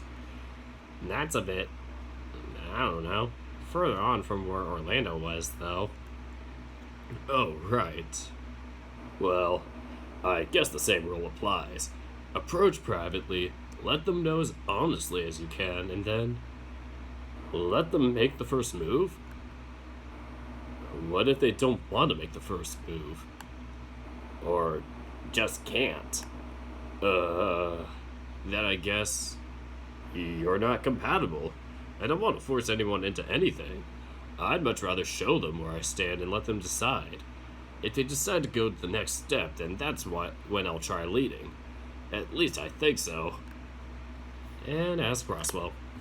Roswell, what about you? Me? Oh geez. That's a loaded question. Oh, uh, honestly, I'm much more of a fan of wanting people to take the first step and tell me. Admire from afar and hope something happens. This is why you're single. This is why you are single, Russell. That's leaving a lot up to chance. How would they even know? I. Oh, right. I guess. Do little things, shower them with affection in little ways, and hope for the best. Knew someone like that once. Wish they'd be more upfront about it sooner, cause it was a bit late when they finally told me directly. It didn't go well? It did not. After I'd gone through each of them, I sat back, still confused as to what the correct thing to do was. Expressing your feelings for someone was hard enough. Now hearing there were multiple ways to do it made it an even scarier prospect. I want to know something. Something clarified for the table. What's that? Tyson's lack of a response. What do you mean? Oh, fuck. Sorry I had to. I want it clarified if he'd do the same thing Orlando did, or if it's something else. I'm working on a theory. Fuck off, that's none of your business. Oh, right. Silly me. It was Dave who asked you, and you blew him off anyway. Oh my god, Russell, why you gotta be so toxic? Fuck you. Fuck you. Oh god. Which, honestly, just makes my theory all the stronger. You're just incapable, and that's alright. Oh my god. That is so brutal. Why is Russell gotta be the villain in this route? At least the... Incapable? I'm plenty able to do shit like that if I wanted. Oh, yes. I'm sure it's possible for you to have nice feelings towards someone else given your behavior over this. My eyes darted between the three of them, wondering if we were going to have a repeat of the argument from the other day, just this time not about dogs. Tyson, if he's wrong, just say something instead of growling for a change. Or wait, that's what Dean said. Shit, I messed up. Tyson, if he's wrong, just say something instead of just growling for a change. My eyes darted to Tyson, and he looked back, almost pleading silently for the assist despite his frown. This was a position I didn't normally find myself in. On one hand, I could have his back. On the other, I could let him fight his own battles. Assist, stay put. Assist, stay put. Assist, stay put. Assist, stay put. I don't know. I think I would assist. That look was all I needed from Ty. I knew what that look meant. Or at least I thought I did. Either way, I stood up, almost knocking the coffee over in the process. Roswell. Yes? No one will ever change my mind on this. Ever. Tyson is a good person deep down. Just because you haven't seen it doesn't mean I haven't.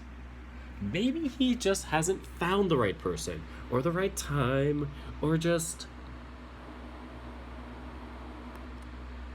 I trailed off, looking at Ty, unsure if it was within this moment I started to feel something I shouldn't. He pulled his gaze away from mine, and I felt my heart began to race the moment I gulped, realizing that I wasn't sure how I wanted to follow up my initial thought. Dave? Yeah? Gonna continue that thought?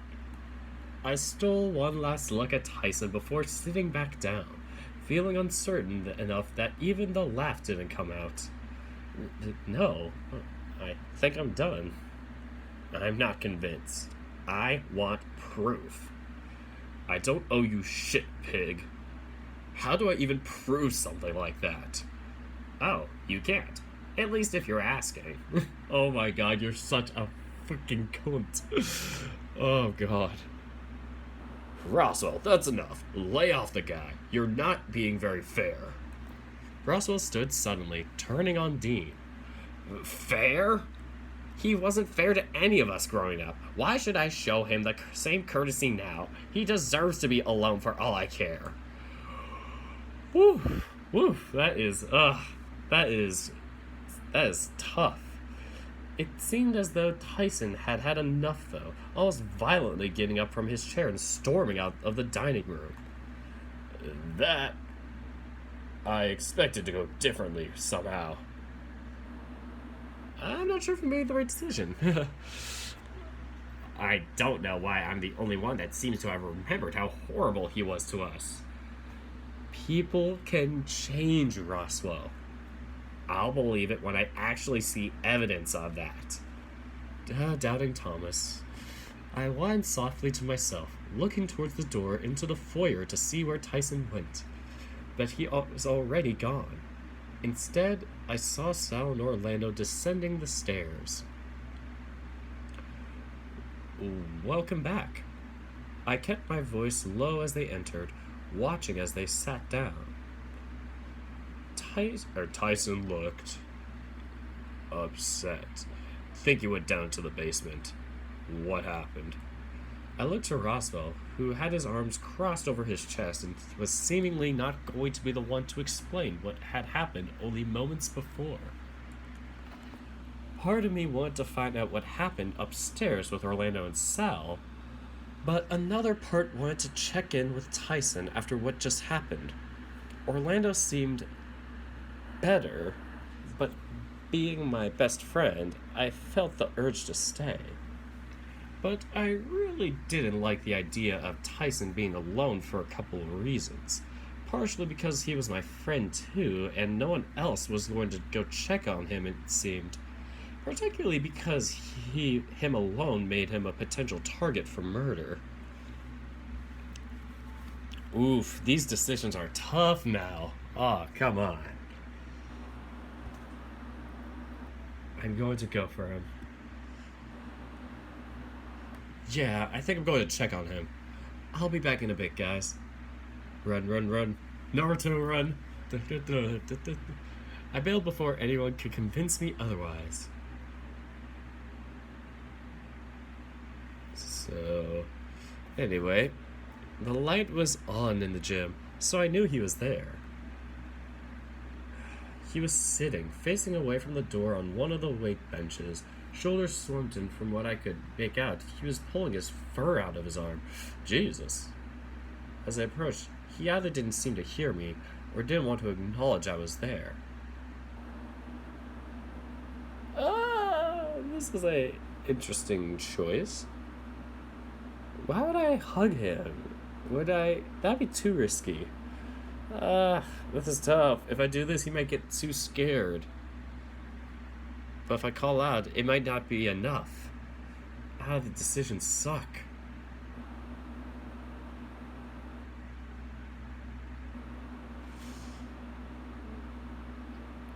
I'm gonna hug him and see what happens. I got closer still until I was right behind him, carefully putting my arms over his shoulders and hugging his head into my chest. Ty let out a sigh, leaning back into my hug. We stayed like that for a few moments before he made to pull away, and I let him go. I took a spot next to him on the weights bench, sitting close enough that we had a point of contact. I fiddled with my hands, not sure what I should be doing with him as I pieced together what I wanted to say. Are you okay? I'm sorry about what happened upstairs. No, well, I don't really know how that all happened, to be honest. Where does Roswell get off thinking he can act like that, huh?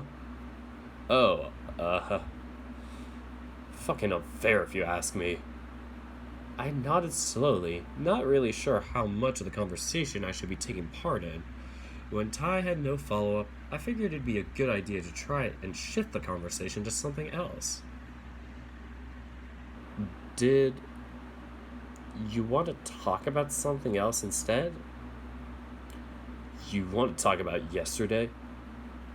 Oh, no, I didn't mean that. Just maybe focusing on something other than just what happened might help. It's fine. May as well have that talk now. It's time for the talk. Oh, where's Jaro? We are missing our lovely Jaro, the legend. Sad, but not sad. Anyway, Ty breathed out through his nose, shifting so he was straddling the bench, facing me directly. I did the same so we were facing one another and shifted as close as I could without it becoming awkward. So, yesterday. Right. More sounds followed while I waited, watching Ty's expression shift as he thought things through. It's complicated. I guess I should start saying that I'm fucking scared as hell, pup. About what? A few things, but going home, I guess. I tilted my head at him, not following. Presumably my lack of follow-up questions prompted Ty to explain further on his own. This is a month off for me, yeah? A month I don't have to be around my dad. Fucking bastard hasn't done a day right by me ever since Mom left. Took it out on me in more ways than I thought I want to remember. Oh, yikes, daddy issues. Like I said, not the only novel with daddy issues. Hooray!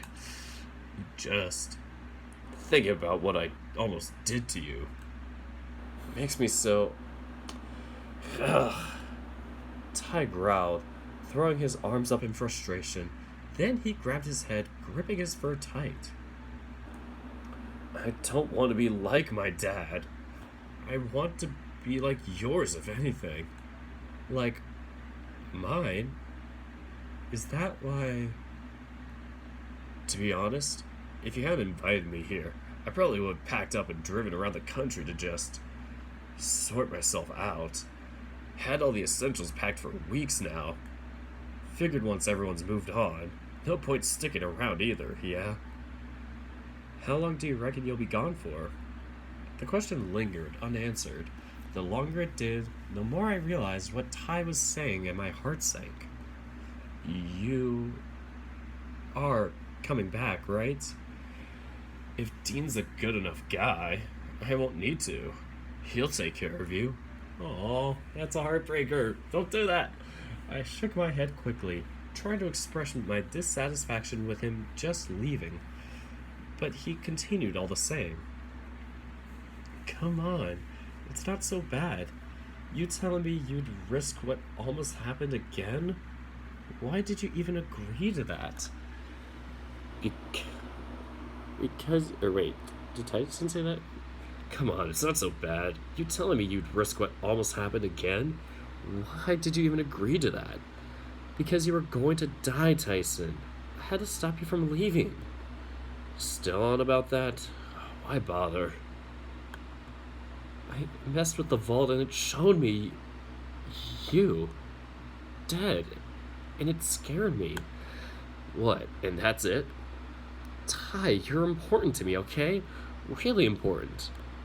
I thought back to what happened upstairs, to the other conversations I had about Tyson in the past.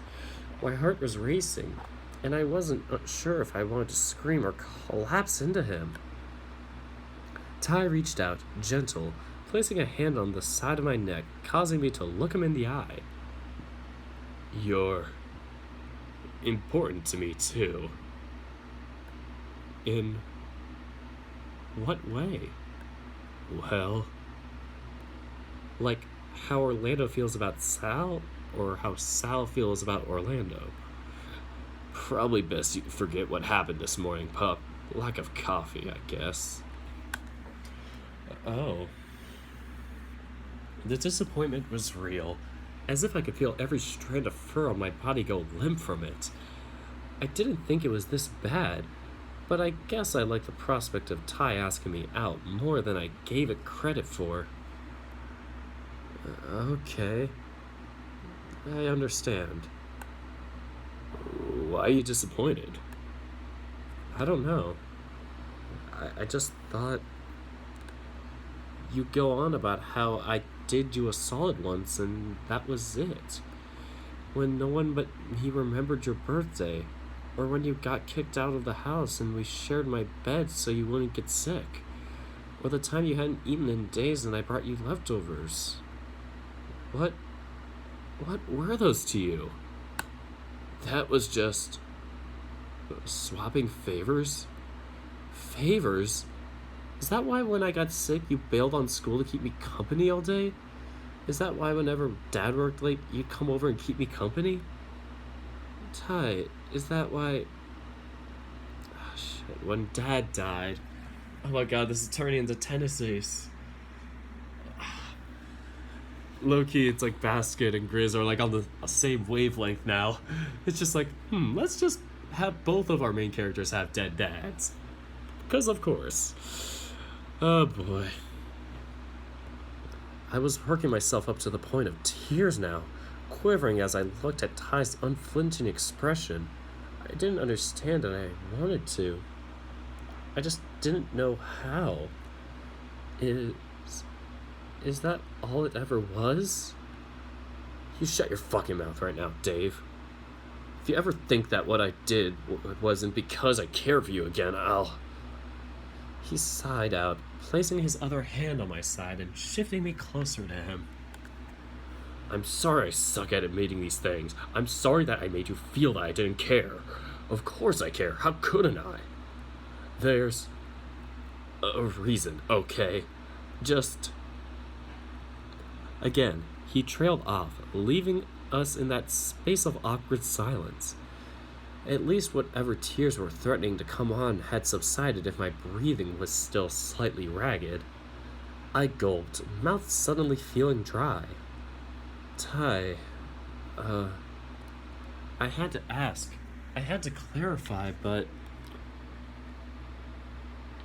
That is a very tough question.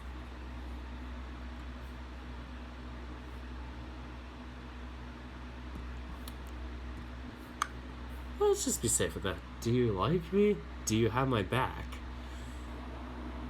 I think this might be a better one. Let's see what this one asks. Ty looked at me and I looked back, edging closer again. Was this it? Was this the moment I found out? You're important to me, right? So... Hanging off every word, I tried to focus on remembering everything he said just in case. You and me, well... Yes? It's complicated. To my shame and embarrassment, it wasn't the answer I was hoping for, and I shifted back, figuring it would be best to leave. But Ty held me firm by my side, digging his fingers in to offer resistance to me just up and leaving. Don't you fucking dare. In the next moment, I was pulled roughly to his chest and he hugged me tight, burying his nose into the fur atop my head. I hugged him back, finding comfort in the familiar smell his fur carried. No matter what happens, no matter where I go, I'll always be there for you. He gave me one last squeeze before letting me shuffle back on my own to look at him. I searched his face for how he was feeling, but again, I couldn't place the expression. He didn't flinch when my hands made their way back up his chest towards his shoulders, though. No, boy. So many decisions. Somebody's like, no kiss. We are getting kiss now. Let's do kiss. I started to close my eyes, edging closer. I know what I wanted now, and I figured now would be the best time to go for it. Closer and closer I edged, scared of what this meant, scared of what could happen. So instead, I closed my eyes and fully went for it. Whoa, wait, Dave! I felt a solid push on my shoulders, keeping me at arm's length. In a daze, I opened my eyes, Tyson looking back at me scared. Not like this. I can't. Sorry, not that. Oh, sorry, I wanted... No, pup. Maybe someday. I'm still not ready. I got up to leave, shuffling back at first, then swinging my legs over the weights bench. Hey, wait. I stopped, looking back at Tyson with a corked brow and tilted head. You're leaving? Now? I mean, yeah, it's probably a good time to, right? Ty got up too, shuffling closer and patting me slowly on the head. It meant a lot that you came down to check on me, really. So just, in case I haven't said it enough, thanks for being a fucking kick-ass friend, I guess. You too, Ty. Two is better. Oh, okay, let's do that. Fine, we'll do the good decision. I wasn't done. I threw myself against him, hugging him around the neck, and almost immediately he wrapped his arms around my middle, adjusting us so I was almost in his lap. He rubbed his cheek against mine, with his hands shifting to scratch the back of my head lightly, the downside of which it made me moan softly as I melted into him. Oopsies. Ty stopped, seemingly undecided if he should continue before I noticed his tail going and the scratching start again. Not to mention I had an idea that Tyson was liking how close we were being from what I could tell, for I could feel pressing against me down below.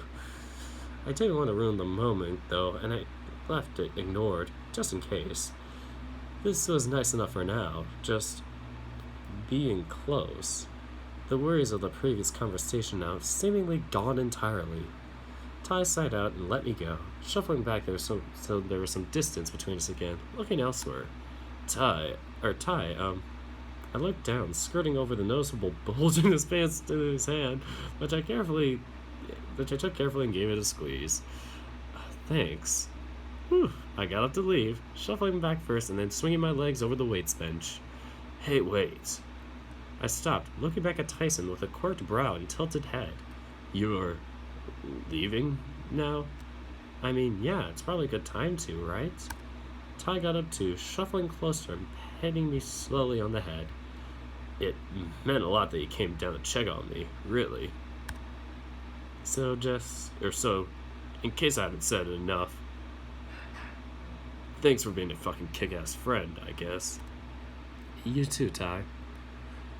As I turned away to leave, he spoke again.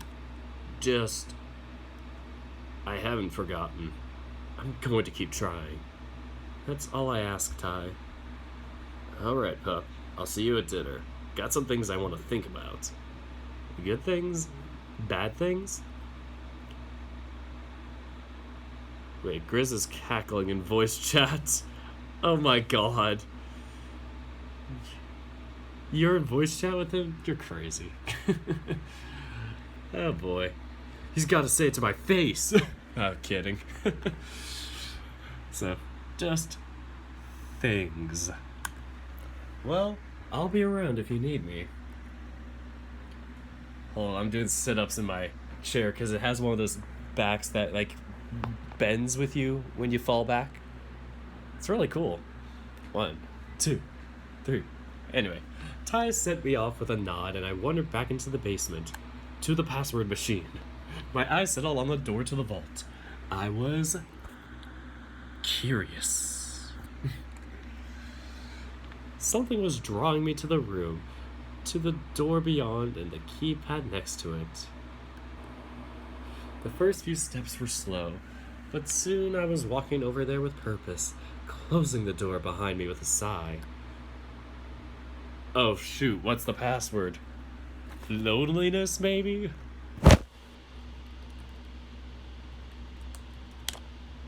No sooner as I hit enter, I got an angry beep. Womp womp. Not that, I guess. We are trying this again.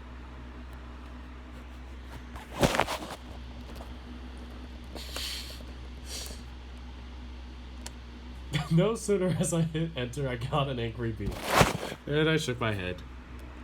Not that, I guess. This is going to be an infinite loop. Save.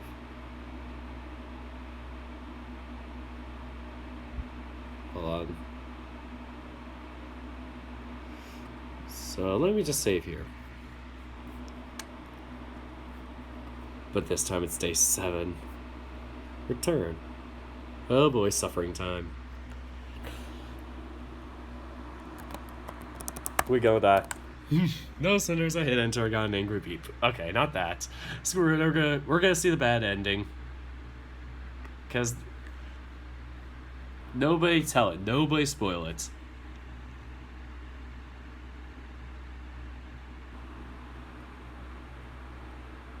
Maybe it was for the best that I didn't go through another experience like that before. Nodding to myself, resolved that it could only be a good thing, I headed back upstairs to meet with the others. By the time I had gotten back, everyone was mid-conversation. Start through A and work through the dictionary. Oh my god, that would be insane. It's not the correct code. Good. I was nervous he gave me the correct code. I was like, don't do it, Arushi. Don't tell me the correct code. It's bad, boy.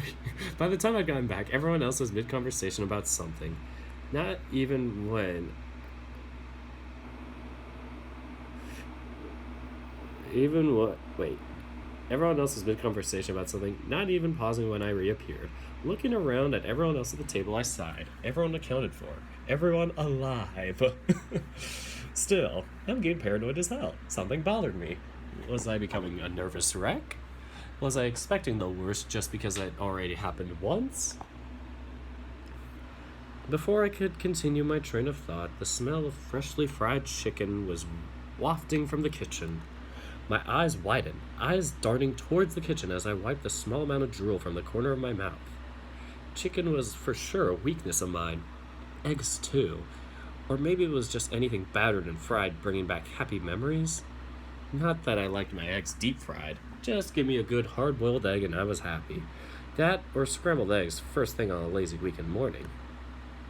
I like that shirt on Haas. That's such a good shirt. I prefer it to his previous shirt. So, hope everybody's hungry. We made a lot. Maybe too much. Sorry. Haas and Sal brought out platters of chicken, seemingly already cut up into strips. Guess they hadn't fried drumsticks and alike and went through to something closer to chicken nuggets, but fancier. Give me tendies! Oh my god. This is just reminding me of like the chicken nuggets thing. Chicken nuggets.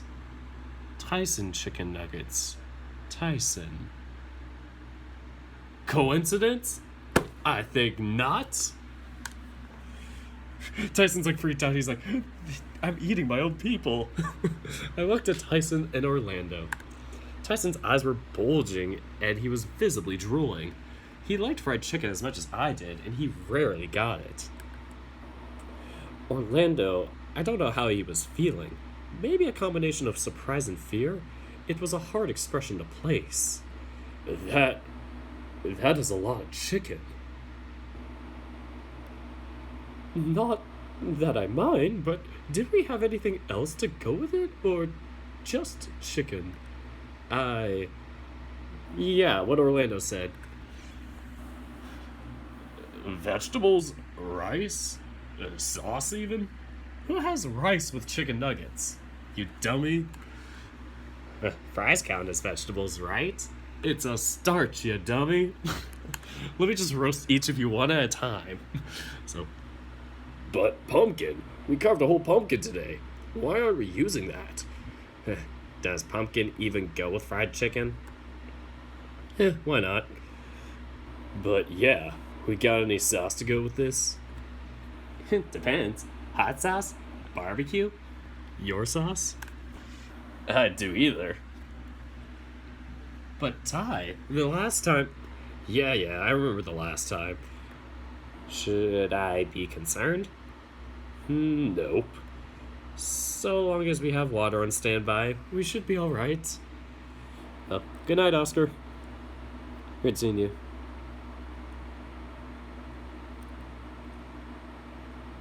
Oh. Thanks for the compliment, man.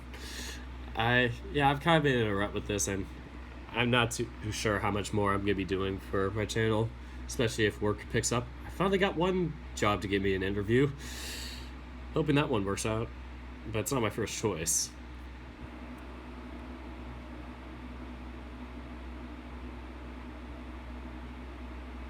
So long as we have water on standby, we should be alright. Just like the water I have here. I actually go drink it right now. Screw it. Time for a little break.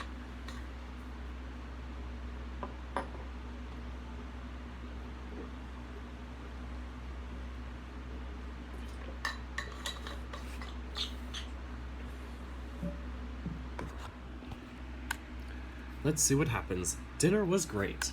The chicken was poisoned for Tyson and he died. The end. I didn't know Sal could cook. All things considered, I assumed that he couldn't cook at all given he was asking Orlando for lessons, but maybe he was just a fast learner. Is it stereotypical that Sal's the one cooking chicken? I don't know. Not sure if there's any connotation there or it's just a coincidence. That's a tough thing because people will be like, oh, this species is this for equivalent for human race or whatnot. And sometimes I'm like, I just want it to be like a separate entity, or it's like it could be like a blend of things. Like maybe it shouldn't just be like, oh, this race is this animal immediately, unless you are trying to tell a story that is specific for that. Like if you're just trying to tell a story but it's not supposed to be like race specific, like, oh, these people have this and these people have this for a lesson. Like if you just want it to be like, I don't know, where it's like non-race based like that, that's like, I feel like you should be free to do that. But I don't know, it's a confusing topic for me. I'm having trouble with that because it's like I'm trying to figure out species and stuff for my novel, if they have any connotations. So, wait, did I miss it? I've been gnawing on the same piece of fried chicken for a couple of minutes, lost in thought, before I caught a certain someone giving me a smug grin from nearby. Roswell. Dave, your nose is all scrunched up again. It is? I swallowed, wiping my mouth before laughing to myself. So, what's on your mind? Nothing important. Looking around the table, I thought back. Was someone at the table really behind the death of one of my friends? I was conscious of how much I was frowning now, but I couldn't shake the feeling, even when my eyes settled back on Roswell. Hey, I guess things never change, huh? You zone out now and your mind goes a mile a minute mid-conversation still. Sorry. Maybe I'm still just tired from carving the pumpkin. Sure, that's all it is? You're not worried about something haunting you like Orlando has been, right? Oh, no. Not that, just, I guess something equally silly? Cute, but if you need to talk things out, feel free to grab me. I nodded to Roswell as he took his plate into the kitchen, seemingly done with dinner, pulling out my phone to see how late it was getting. I remembered what Oz had told me this morning. 11 p.m. in the library. More music. After I cleaned up after dinner, I wandered into the foyer. I didn't know what was left to do until it was time to meet Oz. I'd already showered, but maybe I should again? Should I try asking someone for some cologne or something? That was the dress code for meeting an unknown someone in their own house. Or what was the dress code for meeting an unknown someone in their own house when they could either be an ally wanting to stop a murder or the murderer themselves? What are you doing? Oh, Ty. I sighed out, having spooked myself enough to be on the verge of crying out. Do I need to take you to my room again so you can zone out without looking like a dork? No, I'll be okay. Just thinking stuff. Speaking of, how did you pull up after today? Fine. Got my thinking done for the day at least. And I'll tell you if I feel like it later. Oh. Alright. What are you doing tonight? Probably going to get an early night. I'm still tired from, well, earlier. That's what you get for overdoing it. But I get that. Was thinking the same. I nodded slowly, rubbing my eyes as if I had convinced myself I was legitimately tired, and that was all. Well, I'll see you in the morning, pup. Tyson patted me on the head, going to say something else, but holding back, turning quickly and jogging towards the stairs. Ty, wait. What? I... You... What? If I can't sleep tonight, can I come see you? I'd rather you didn't. But if you can't sleep, then I'll make an exception. Sorry, I should have asked. Don't worry about it. My gaze fell on the floor, shifting back up as I heard Ty get closer again. He clapped me quickly on the shoulder before tussling the fur on top of my head. You're such a dork, but... Ty looked away again, resolving himself to say something it seemed. Soon, if you want, we can. Really? I make no promises, but it wouldn't be the first time we shared a bed. Just try to avoid tonight if you can. Yeah, I'm flattered, but maybe try Dean first. Never thought I'd say that, but whatever. Okay. You'll be alright. I'm going to bed. Night. I watched as Ty wandered away, not looking back at me, waiting in the foyer. The house seemed quiet as I remained there, looking around. I was half tempted to call out for Benson to see if he was around, but there was no telling where he was given how scarce he had been. There was every chance that he'd only been around to get us settled before being sent on vacation, right? Even then, what about Oz? He was still around, somewhere, right? I made my way back to my room and eventually sprawling out on my bed, staring at the ceiling. 11 p.m. Library. 11 p.m. Library. Checking my phone again, I saw that it only read 9 p.m. I sighed and set an alarm for 10 p.m., just in case. After all, the walk there wasn't all that far. It maybe I could do with a small power nap. Despite closing my eyes, though, sleep didn't come. Thoughts raced in my head as to what Oz wanted to talk about, or needed to say in person. Did I have enough questions ready for him? What if I forgot to ask? For a moment, I felt sick to my stomach, but it soon passed when I realized that there wasn't anything more I could do about it. Anyone else in the same situation would be facing the same problems. Failing that, I had backup in the form of my friends.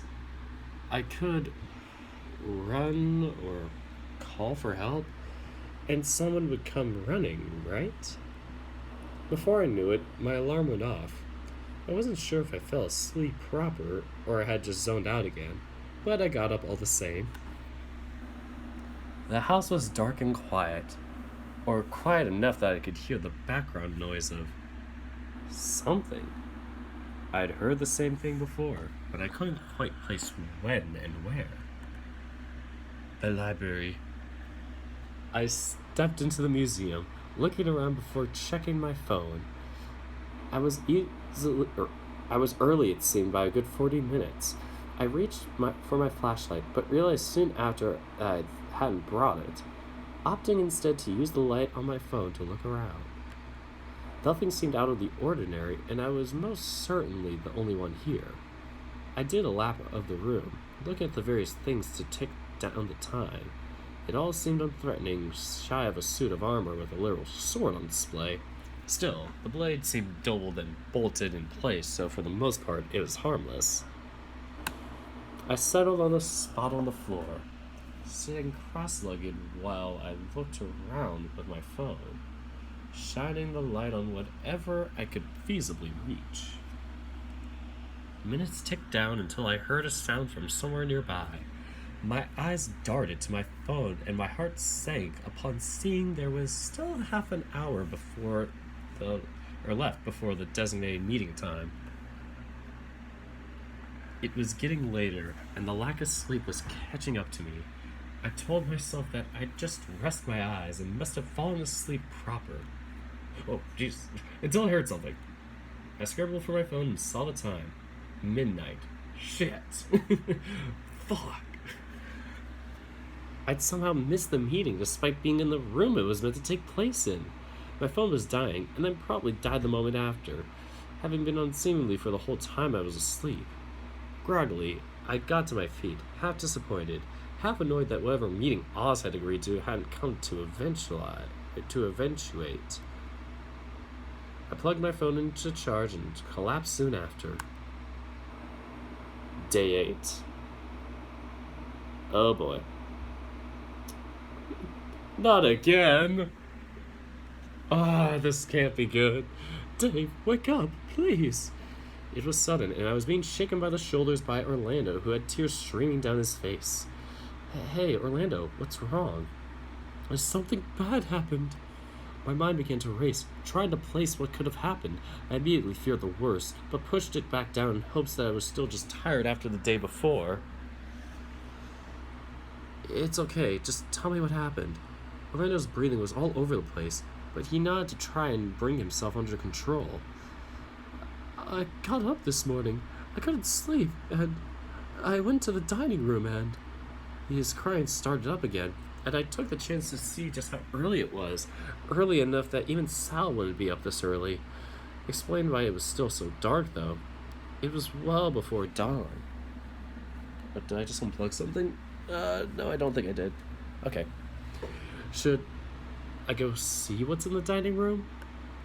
I think so, but you're not going to like it at all. Oh, is it bad? I don't... very bad, Dave. Very, very bad. Orlando wandered over to my bedroom door, looking antsy. There was no avoiding it. At some point... hold on, my stupid mic. Not my mic, my headphones almost fell out.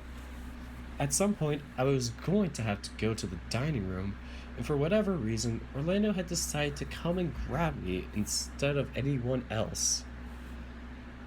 The two of us made our way downstairs, Orlando lingering behind me as we headed towards the dining room.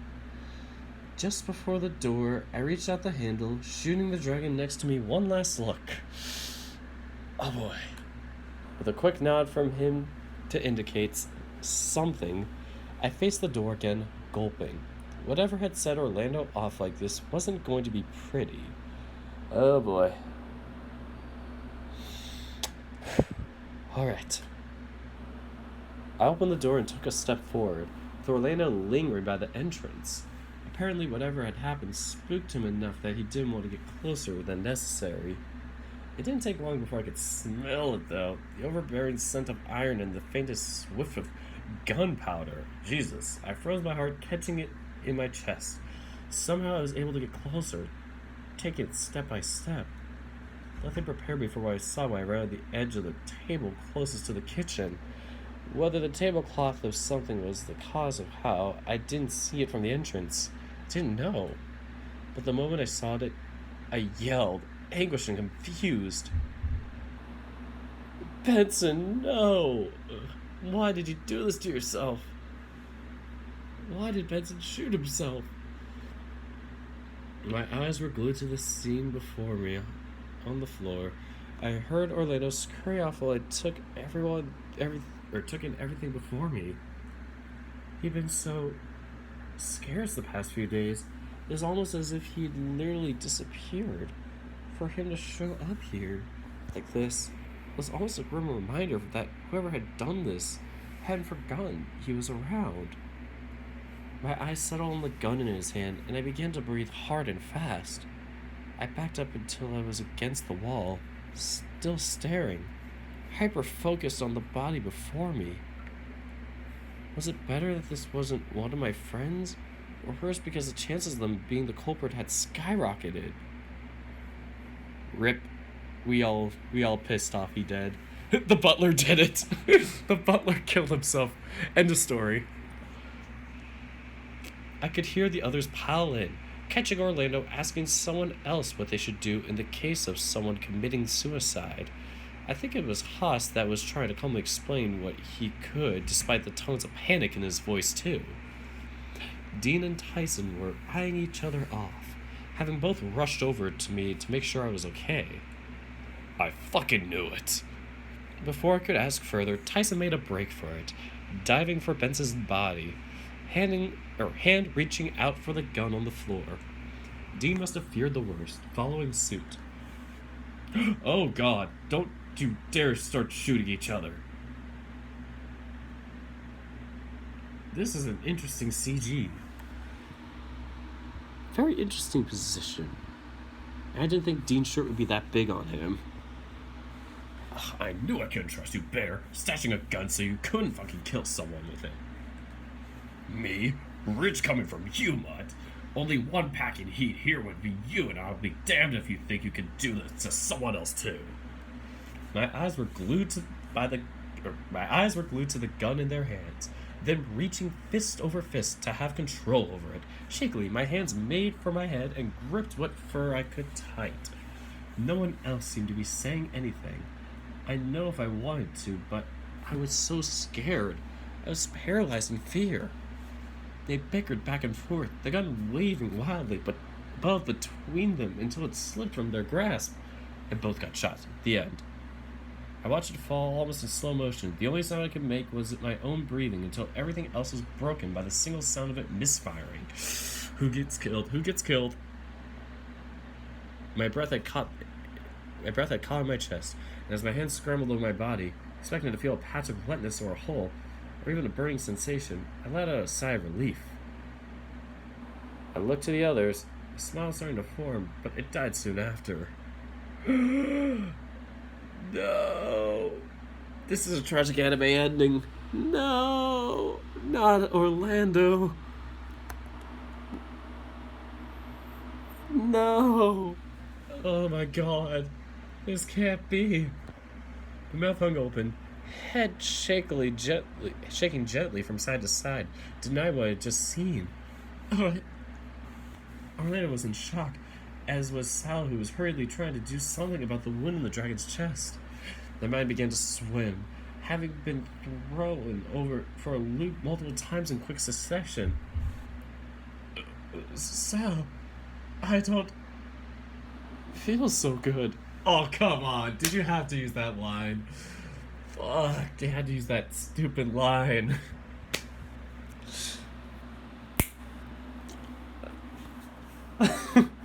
I'm sorry, that's just such an overused line now. Fuck, I hate it. Hold on, please hold on. I won't let you die.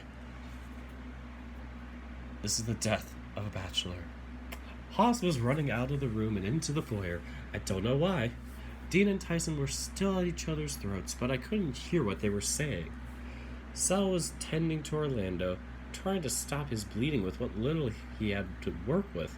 Orlando seemed to be hanging off every word he said, trying to stay conscious.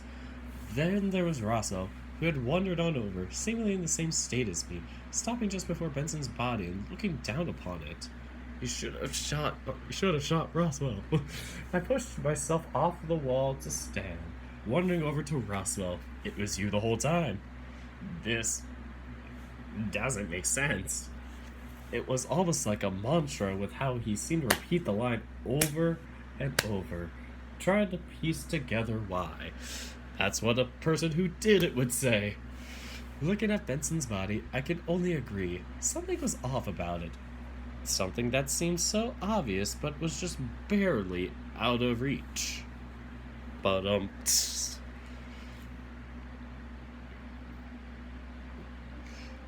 At some point, the police and paramedics arrived, taking Orlando away. We were questioned, but then they let each of us go. We found our own ways home from there. What had happened creating a rift in the group that bred distrust as to who did what and where the blame should be flung.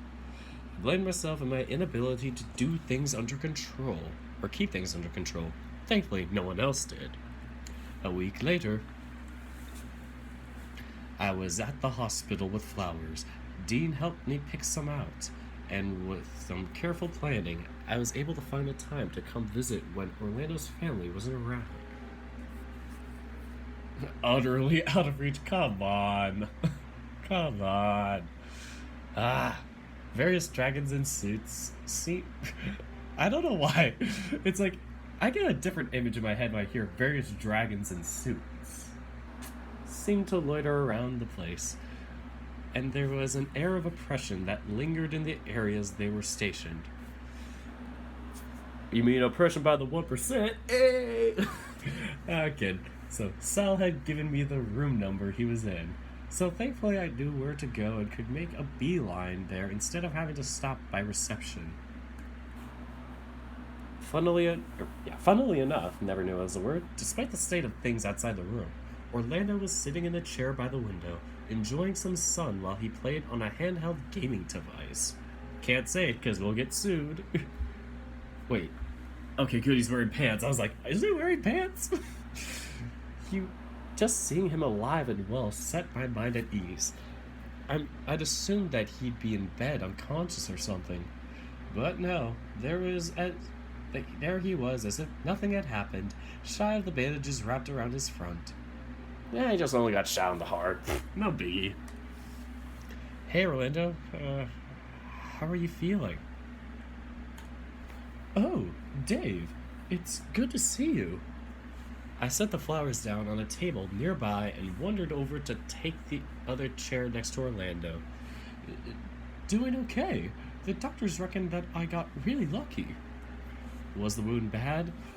I'm sorry that I couldn't and didn't help. Don't be silly. I was convinced I was going to die when it happened. Sal talking to me up until the paramedics came helped. Apparently, that's an important thing. Your body can go into shock if it thinks you're going to die. It gives up. Oh. Good mental note now. Don't think about dying when you're dying. I'm gonna do that I'm just gonna jump off of something or just do something super extreme like that and just be like, don't think about dying. And then I won't die. Genius. I hung my head. Ashamed. Fuck, I hit shift. Okay, I'm sorry it took you so long to visit, but I brought you flowers. They're lovely. Thank you. And I'm sorry you got shot. Dave, it's not your fault. You didn't shoot me. No one did. People don't kill people. Guns kill people. Duh. Sorry. Speaking of, how's Dean? And Tyson? Dean's good. He dropped me off here, actually. He's doubled down on some sleeping medication he'd been taking. Didn't sleep for a few days after it happened. Am I smart enough? Am I really smart enough? Dirk is smart enough to do this on his own. It just took me 2 tries to input the password. Meh. So, wow. Poor guy. But so long as he's getting sleep now, it's fine, right? I nodded slowly, waiting to see if he had anything else he wanted to say. When he didn't, I continued. Tyson, he's around. Still, he's been staying with me. Something about not wanting to go back to his and also wanting to make sure I wasn't too beaten up about. You know. It's not his fault either. It hurt, sure, but, well, I wish that, well, it didn't happen for starters. But I guess more importantly, that I could tell him that in person. Him and Dean, really. Maybe in a week, when I'm discharged, we can have lunch together. Something quiet just to settle everything. That sounds good. I'll let them know and try to organize something. Maybe a picnic? There you go. A picnic sounds great. I drummed my fingers on my knees, not really sure what I should be saying next. I still felt bad about what had happened, despite Orlando telling me that it wasn't my fault. You know, this past week I've been wondering something. Well, what's that? If you had a do-over, what would you do different? Oh my god. Why did they have to be so on the nose with it? Neil's face right now just sums up how I feel about this line. The closed eyes, meh face. Oh, jeez, Orlando, I don't think. Humor me. I'd probably try and stop you getting shot for starters. Okay, but how? He's like, you gotta think this through. Think out the password. I don't know. Just not let you get shot. Just jump in the way, be like, no, and then get shot yourself. So I think we're just missing something major in the group dynamic at the critical point is all. Maybe not necessarily a tank or something, but oh come on, the person who spoiled it for me earlier. How do I want to phrase it? Orlando tapped his chin, stroked his beard, turning to look at the window before continuing his thought. Maybe if we had someone that could arbitrate between Dean and Tyson. Don't I do that already? You do, but I mean, in that point, you would have really just needed to put your foot down, or interject enough so they'd stop. I imagine that they'd both listen to you if you made a demand. Demands are bad, though. True, but they often... Well, how often do you, of all people, demand something? They'd be more than willing to comply if you spoke up with enough gusto, I think. I'm not like my dad, Orlando. I wish I was, but he was just... I sighed out, falling further down the hole of shame I was digging for myself for being so inadequate. Now, I'll have none of that. You have to have the makings of a great peacekeeper in your own way. Don't need to be a cop for that. You really think so? I do. Maybe it's something to consider just in case something like this happens again. Not that I'm volunteering to get shot again, but still. I nodded slowly, looking out the window now, too. I'm glad you came to visit, Dave. Well, I'm glad to know that things are still keeping together even after all of this. To think, he committed suicide right there for us to find him, right? I wasn't convinced either way, but last I heard it was ruled as such. Honestly, I was just thankful that Dean and Tyson weren't getting thrown in jail for injuring Orlando. But with Benson's suicide calling an end to our vacation, things became odd. Roswell got really sick and had to be admitted to the hospital after I was done visiting Orlando, and I was going to pay him a visit too. Dean, despite everything that happened, asked me out proper. Given the circumstances, I took him up on it, and we're together, at least as a trial basis. Interesting. Tyson said he didn't mind, but left one day saying that he needed to sort some things out. Sal stuck around too, ended up moving in with Haas. The pair seemed to do alright, keep mostly to themselves, but they check in every now and again. Orlando moved in with them after he was cleared from the hospital. Polyamory, right? Day, question. Oh my god, there's so many... This is such a long ending. Fuck. It's not Peacekeeper. I was outside waiting for Dean to get back to work with a glass of lemonade for the last hour. The weather was nice and it was date night. So why not wait for my bear to get home and enjoy some sun? Love how it's like, I didn't want to play Dean's route today, and yet we end up with him in the bad ending. It's like, plot twist, you're still gonna date him. I pulled out my phone to check the time. He was late. Sometimes it was just traffic, but this was getting a bit odd. Rule was that he wouldn't check his phone while driving anyway. So even if I tried to call or send him a message, he wouldn't be checking it until he pulled up. Okay, thought I got a text message, sorry. Oh, it did.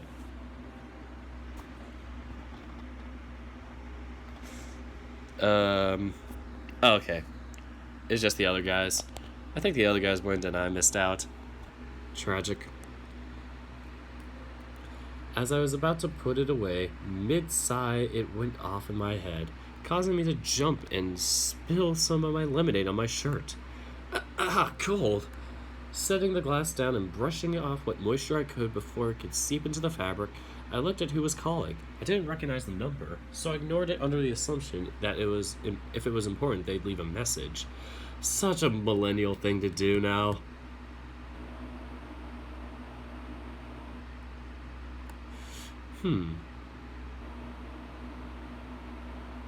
It stopped ringing. Guess it wasn't important after. Then it started again. This time it was Haas calling. I looked out to the road quickly to see if Dean was pulling up before answering. Hi, Haas, what's up? Dave? His tone was serious. He sounded out of breath, and I could hear something in the background, almost like a siren. Jesus! Why does this keep happening? I need you to stay calm, and I need you to know if you're able to meet me somewhere. Is everything okay? The next moment I was standing, abandoning my lemonade, watch lemonade be the password, to wander to the fence and look out at the street. Not that I knew what I was looking for, but I did so anyway. No, it's not. I felt my chest tighten, dreading the worst given Dean's lateness. Is Dean... Huh? No, sorry, you first. Look, maybe I should just... There was the sound of the phone being handed off to someone else before a familiar voice came through the other side. Hey, handsome. Dean, what's going on? Why are you with Haas? Why are you so late? So, about that. I want you to sit down. Stay calm, okay? I did as he should, as he said, sitting down on the grass rather than wandering back to the steps leading up to the front door. Okay, I'm sitting. Okay, I'm going to come get you in a bit, but... Dean? Orlando's dead, Dave. What the fuck? What the flying fuck? I almost dropped the phone in shock. What? But how? Why? When? Just hang tight. I'll come pick you up and explain. But that wasn't the worst of it. When Dean picked me up, I bombarded him with questions. He didn't answer at first, seemingly steeling himself before delivering more bad news. It wasn't just Orlando. Roswell had been killed as well. Oh my god. Sal was a wreck, having been shot as well, but was only nicked in the shoulder. Given how big it was, it was a wonder the gunman missed as they did. By sheer chance, Dean was driving by Haas's house when it happened. Roswell, Orlando, Haas, and Sal were all just in their front yard as a car pulled up and fired at them. Haas came in to stay with Dean and I, with Sal joining us so that they weren't near the scene, the two of their friends dead. My faith had been rattled, the last conversation I had with Orlando in the hospital ringing through my mind. Was there anything I could have done differently? Dean tried his best to help the police track the car from the license plate, but the investigation seemingly went cold. Not to mention the streets became more dangerous soon after. You could see it whenever we went to the store. There were less police and more dragons in suits loitering about the place. Our corner of the world went dark. Something went wrong, and there wasn't anything we could do about it. Bad end, Benson. Well, time to load up that other part. Password. 3 hours to find the password. Let's try Peacekeeper. Oh, sweet, got it. Whoever said it was right. It's not Peacekeeper. Liar. I felt the wind knocked out of me and I doubled over, vision blurring until there was nothing but black. I could hear it as if it were happening right next to me, the ragged intake of air of someone in pain. The shot. What I saw caused immediate alarm. I wanted to scream, but nothing came out. My hands went from my head to grab at it, to try clawing out whatever I'd seen, but they never made contact. Again. Orlando had been shot, but by who? When? Was he going to be okay? He looked alive still, but... So maybe there was a way to save him, even if this happened? When I came to, I was on my back, staring at the ceiling. My head was pounding. My vision was still coming into focus, and my hands scrambled across my front in an effort to make sure everything was all right. Lying there for a bit helped, letting me get my breathing back under control. Tiredness washed over me, and I wondered both how I ended up on the floor and how long I'd been down here for. It was dark down here now, as if someone had shut off the lights, assuming no one was down here. No sign of Tyson, or anyone else. But if that were the case, then did they not know I was down here? By the time I'd gotten back upstairs, I could hear the others chatting in the dining room, their voices echoing out from the dining room. I looked from the foyer upstairs, wondering if what I'd seen could be avoided. I did it once before, right? By the time I'd gotten back, everyone else was mid-conversation about something, not even pausing when I reappeared. Looking around, everyone at the table, I sighed. Everyone accounted for, everyone alive. Still, was it going to stay that way? I thought about what I'd seen, and if what happened last time was any indication. Now was the time to consider keeping a closer eye on people, or maybe just warn them to make sure that nothing bad happened. But I could continue my train of thought. The smell of freshly fried chicken hit, wafting in from the kitchen. Let the voice of love take you higher. I'm so confused still. My eyes widened, something darting towards the kitchen. Okay, it's chicken still. We're talking about chicken. Good old chicken. I was on edge for all of dinner. I hadn't realized I had spent most of the dinner shooting glances at Orlando until Sal handed me a napkin to wipe my face. How much time did I have until what I saw happen? I wish I knew where the gun had come from. Why was there one here? Who would know where it was? Would it change anything? No one was dead, right? Okay, I've been gnawing at the chicken, blah blah blah, talking, until I heard something. I scrambled for my phone, I saw the time. Midnight. Okay, same thing happens. Wait, what about Benson? Screw this. Okay, blah blah blah, same. Okay, we get the shooting again. No. Benson's dead. Oh no, the man is dead. Okay, scurried off before me. He'd been so scarce. La di la di la. Okay, they get angry. They start fighting with each other. Okay, let's see what happens. Okay, but I wasn't paying attention to either of them. I was focused on the gun. It's a race to get the gun. Orlando gets shot. What is about to happen? Was this the point I had to step in? There was no point risking it. If I didn't get there first, who knows what could happen. I shoved Dean and Ty aside, probably doing it because they'd been caught off guard. Scrambling forward, I got to Benson's body and soon slipped, falling on my butt just shy of landing on his blood. But just looking at it made me pale. I began to panic before realizing what I'd done and why I'd done it. Shutting my eyes and smiling around, voice crackling as I called out to the others. Guys, help. Right. Dean, help me out here. Dean, help me out here. Sure. I felt them both pull me away until I was propped against the wall, Tyson gently petting my head. You good? Better, but... Yeah, alright. Can someone explain what just happened? You reckon you'd be alright getting close to a body like that? Come on, pup, breathe for me. I nodded quickly, covering my eyes. Dean added a hand to my shoulder as Tyson continued to stroke my head. When I opened my eyes, I could see Orlando having an equally hard time processing what was going on, hyperventilating with his head resting against Sal's chest. Everything's alright over here? What? I looked up to Haas as he looked over to where Benson lay on the ground, dead. Oh. Haas lingered back while Roswell stepped forward, almost steeling himself for what he was looking at. How are you keeping your cool like this? Roswell shook his head, eyes narrowing as he continued to look before he backed back up.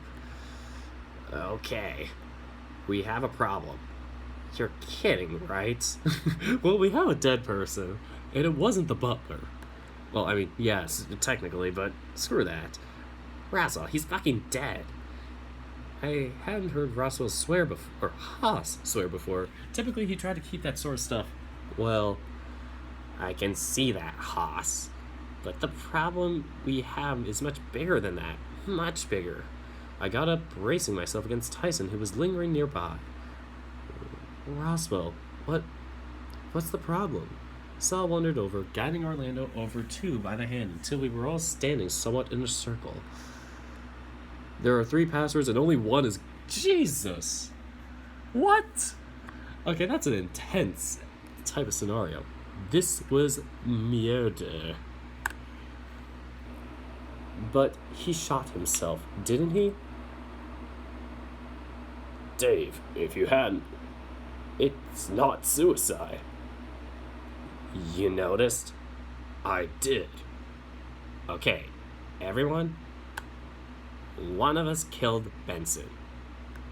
What? Dun dun. I could hear the Law and Order theme go off, where it's like dun dun.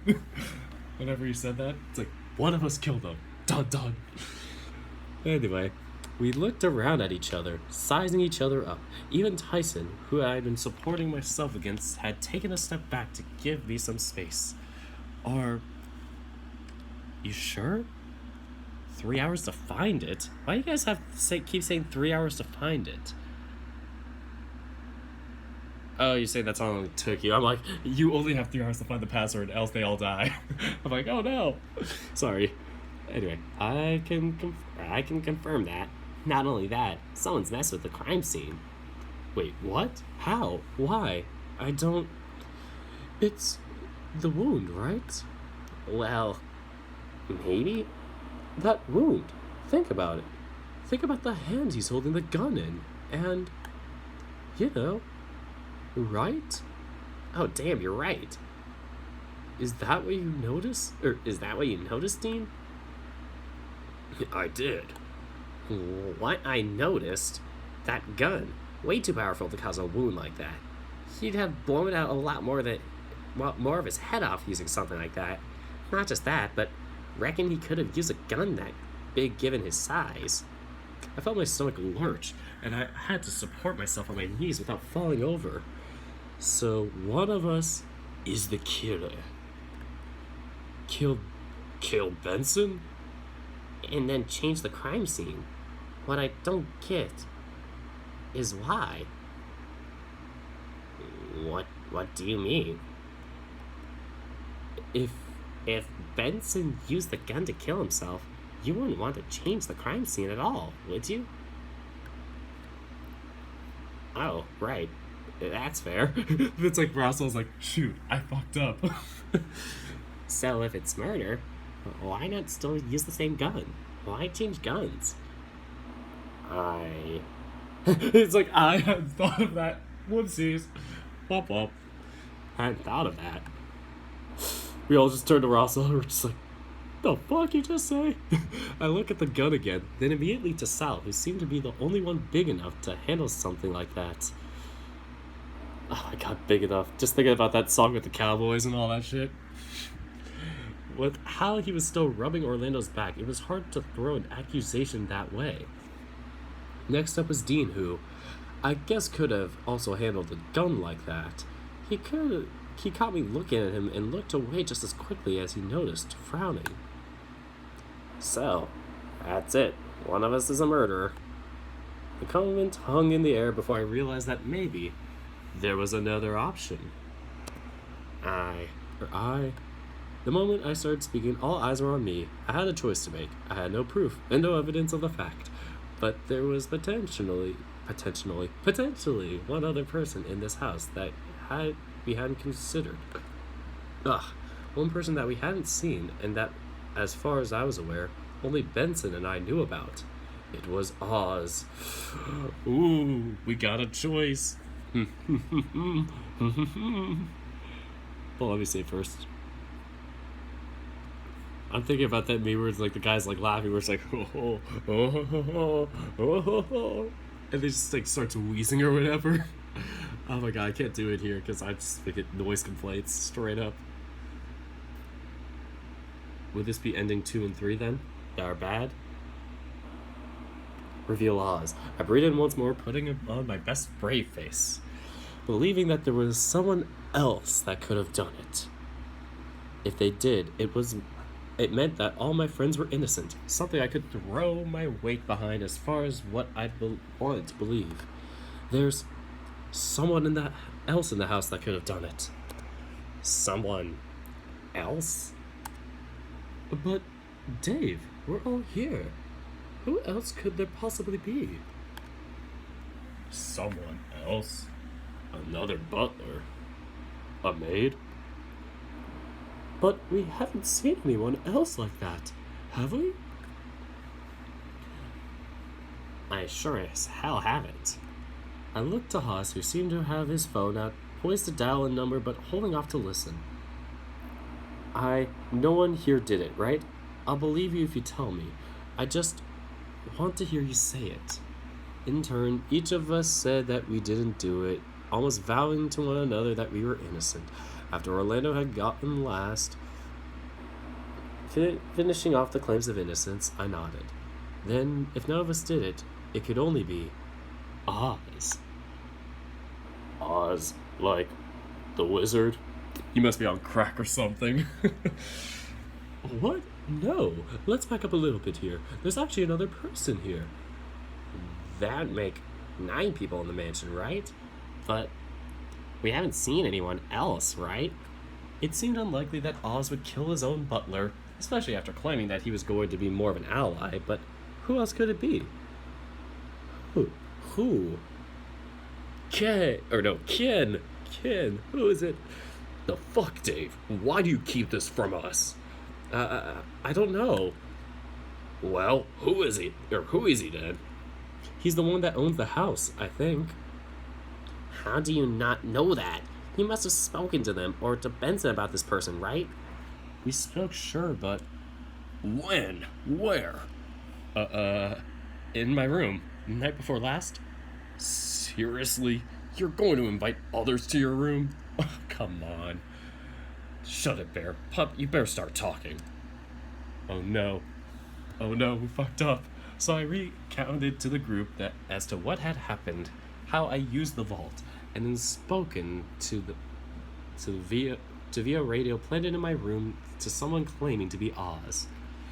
I told them how I was told to meet Oz in the library last night to talk in person, but he never showed up. I'm sorry for not telling you. You should have told us that there was someone else here. Who knows what they could be up to? Sorry. I'm going to call it in though. What? What should we do? Should we go looking for this Oz person? Potentially it wouldn't hurt, right? If the police are on their way, it'd be faster to split up to search everywhere in case they try to make a break for it. They may have already left. Good point. So, we're just meant to wait? Yep. What do you mean, yep? You could go off looking if you want. I'm staying right here until the cops arrive. No way I'm getting pegged for this by wandering around. Dean stormed off, leaving the same way Haas did, presumably to go see what he was doing. I wasn't really paying attention. What should I do, Ty? Stick with me. Have to keep you out of trouble. Dave will be fine. And I'm gonna keep it that way. Roswell grumbled for a while before he wandered off too, again, same direction as Dean and Haas. I don't... Can we maybe wait in the foyer? I don't really want to be standing around, well, you know. Oh, yeah, me neither. Tyson and I can watch this room, if you want. You two stick together. Really? Go on, pup. Stick with Orlando. I nodded and followed Orlando to the foyer, looking around and feeling an odd unease about the place that wasn't there before. Orlando? Yeah? No one did it, right? I wish I knew. Still. Orlando trailed off there, thoughtful, but he didn't continue. As we sat in the foyer, Orlando fidgeted, eyes looking over to the staircase. Hey, Dave, do you think we could go check something out? He barely waited for me to nod before he guided me forward. Down into the basement, the password, and into the room with the vault door. This room. This is what I want to check. What? What did you want to check? I was down here yesterday morning with Haas. We, had some things to talk about. More importantly, something was bothering me since then about, well, the room itself. Orlando began to pace, checking things and frowning. What are you looking for? I just expected there to be more here, right? Something more than, what, a keypad? A door? Maybe, okay, let me put it this way. This room is concrete, right? Floors, walls, and ceiling. The exception being the doors and the keypad. Right. So, how does it work? If it was paneled walls or floorboards, I'd expect a trap door of some sort. I don't know. For someone to come out of? I just thought the keypad worked like press buttons, beep boop, hooray, you did it. Look, I'd like it if it was that simple, but just trust me. I get the impression that it's a lot more than just being a big door guarding treasure. You said it before, how you said this thing, but how did it give you a vision, if anything? Lights? Sound? Some sort of aerosol? Maybe that's the password. I'm sorry.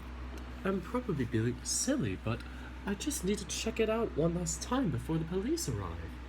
I doubt I'd get another chance otherwise. Oh, okay. But what now? Back upstairs? Yeah, I think so. Who knows how long we've got to wait until the police arrive, right? Orlando and I head back upstairs, looking to meet back up with Tyson and Sal. Oh, you three. I thought you'd be outside. We were. We came back in before giving the place a look around for anyone else that might be here. But nothing. We couldn't find anyone else. Not even a trace of them. Not that we really knew what we were looking for, but still.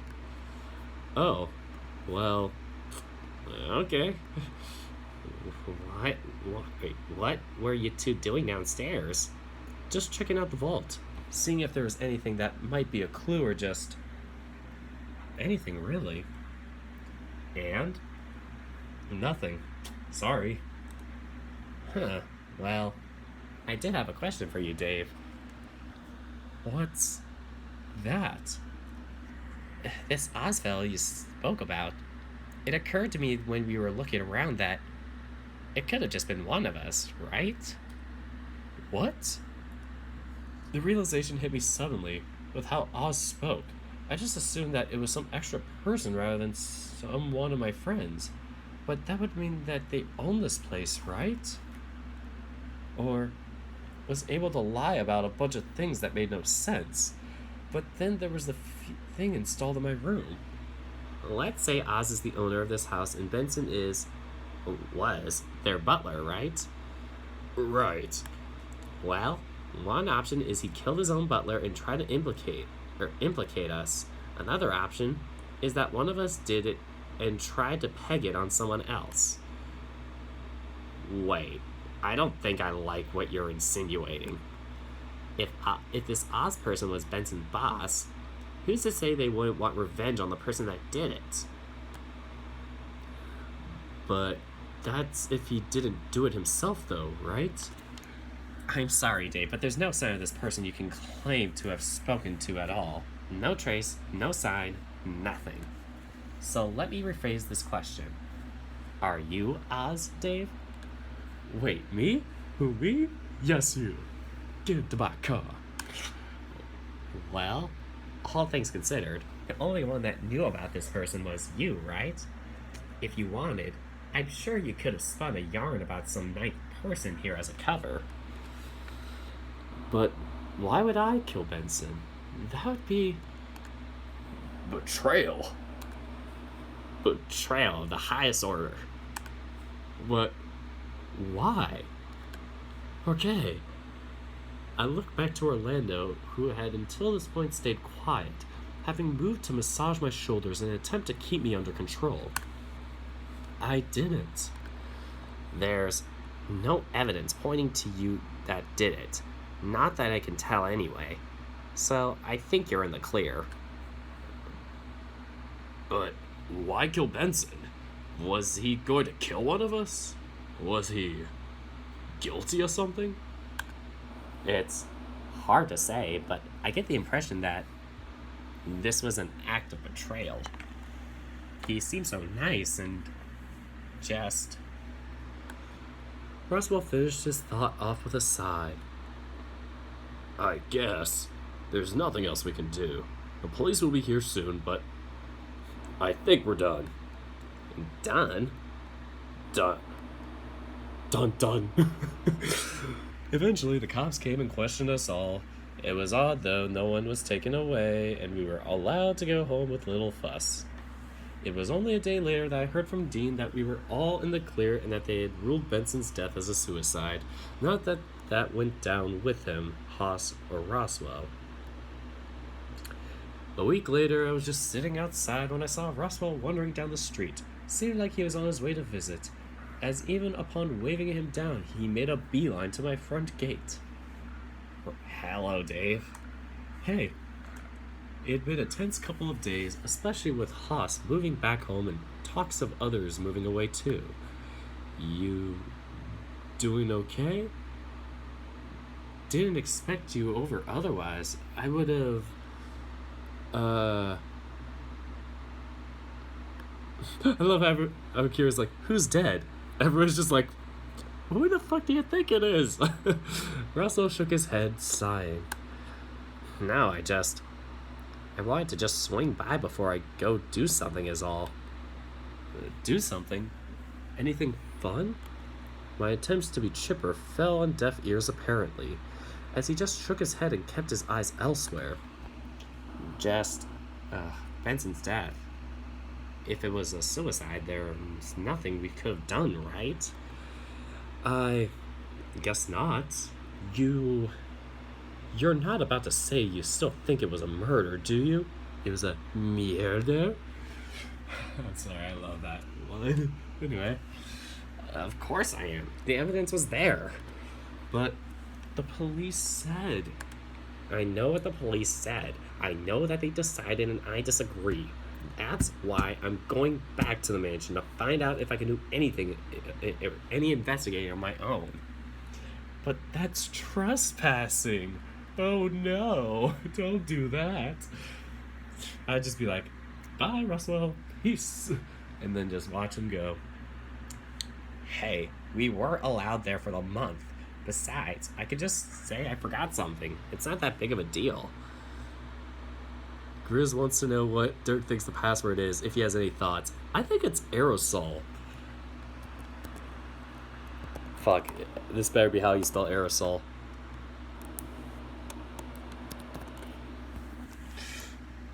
It's not even gonna be close. Watch. So, I would have accused Tyson for doing something so gruesome, but he can't even do math, let alone mess with a crime scene. He couldn't do math. Whether the choice, the ending would be the same. Oh boy. No. Of course it's like, no, it's not aerosol, but that's trespassing. Gasp. Anyway, hey, you don't need to go taking pot shots at Tyson. That's not fair, Roswell. Grizz believes it's worth trying. Oh, come on, you suck. Enough of you coming to his defense whenever analysis comes into question. This trend of you overlooking every single shortcoming he has, as if he's this idol you needs to stop. It's not fair on Orlando, myself, and most importantly, you. Have you just forgotten everything he did to you? To us? But he's changed. He's a good guy now. Oh my god, this is like Stockholm Syndrome 101. No, Dave. I might be a year younger, but you're much more naive. Roswell turned to leave, and I stood annoyed. I'm not naive. I know what he did. Roswell's tone was bitter, almost cold in his reply. His gaze was equally fierce, almost cruel, to the point of me getting chills, and I sat down again. I was hoping that somehow you'd remember. Of course, he says Stockholm Syndrome. Damn it. You remembered who the enemy was, Dave. You got some kind of Stockholm Syndrome that I just cannot help you through. It's either going to be aerosol or Stockholm Syndrome. This is betrayal, pure and simple. Could be betrayal too. That's my third option. I just hope one day you can wake up from whatever spell he's put you under. I was in a daze for a few months as a few moments, not months, as Roswell stormed off and I made chase. He made chase. Coincidence? Nah, I'm kidding. Roswell, wait! No, just let him go. Just let him be. A week later, he turned up dead. Shot, apparently. Although they had no suspects, was found apparently near the mansion, but I never found out if he made it all the way there. Ayy. Got him. With Haas gone and Tyson driving off one day with no promise to return, that just left Sal, Orlando, Dean, and myself still in town. Last I heard from Orlando and Sal, they were taking a road trip out to visit Sal's sister, but they didn't say when they'd be back. Eventually, though, Dean and I had our date. It wasn't bad, but something was certainly missing. A week later, we tried again, and now we're just testing the waters. I've been meaning to let Orlando know, but for some reason, he never picks up anymore. The one thing that sticks with me, though, is the note I left things with Roswell on.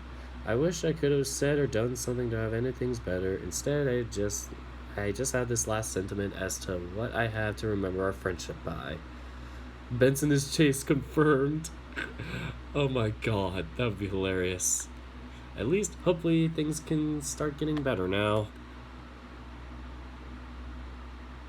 Bad ending, Benson. Here we go. Take 3. Jesus Christ, this is a 3-hour stream. Poor K. But, actually, no, wait. How the fuck did I spell it? Aerosol. Angry beep. Nope, not that. Try again. How about Stockholm Syndrome? Nope. Maybe it's Stockholm. Stockholm calling. Here are the results of the Swedish jury. Nope. It's gotta be betrayal. Betrayal. Oh, cool. My third guess was right. Can I give you all 3 of the passwords? No, you cannot do that to me. You got the good password. Oh, I did get the good password. Yes. Yeah, sure, why the hell not? I'll probably just play them to myself at home, or probably play them without on stream. Maybe I'll just do it on a different day, but I gotta get to the good ending, because this is taking forever. How long is this stream again? As long as it takes. I guess betrayal was right. You did it! Yeah! Woo! Chris is pleased with this data. I was like, Sir Lucky Bane is the messenger for Grizz. Grizz is pleased. Wait, Sir Lucky Bane. Are you the same Bane that wrote Blackgate? I'm sorry, I'm being stupid by asking, but are you? There's nothing after the chime sounded. Almost as if something broke. But the moment I opened my mouth, I doubled over, crumpling up to the floor. More questions I had answers for. Again. Benson, shot, dead. By who and why? I couldn't say. There was something off about it, not by the dead body, but something telling me that there was foul play rather than just a tragedy. I write sins, not tragedies. We hadn't seen Benson in a while. So maybe there was still time. Maybe some way we could stop this from happening. He said before making 8 hours of stream. Oh god, I would get noise complaints if it was up at 3 a.m. Oh god, no, I'm not the same Bane. Okay, good to know. Password was... Arbiter would have been another one. I was thinking that would have been a good alternate instead of Peacekeeper, but I think Arbiter and Peacekeeper would have just done the same thing. Right? Tell me if I'm wrong about that. Like, would it have been different if I put Arbiter instead of Peacekeeper, Evie? Okay, so I could stop this from happening. Okay, well, I came to on my back, staring at the ceiling, blah, blah, blah. I can skip this. I run. Pumpkin. A whole pumpkin today. Why are we using that?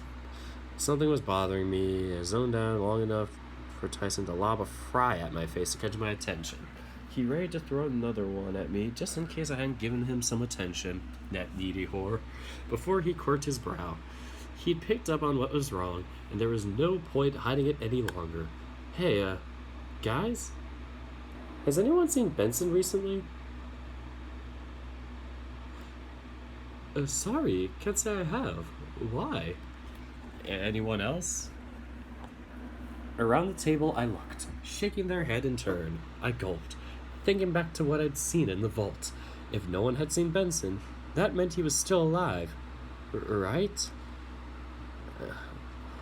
What? Wait, what? That's all that's bothering you? Because I called bullshit.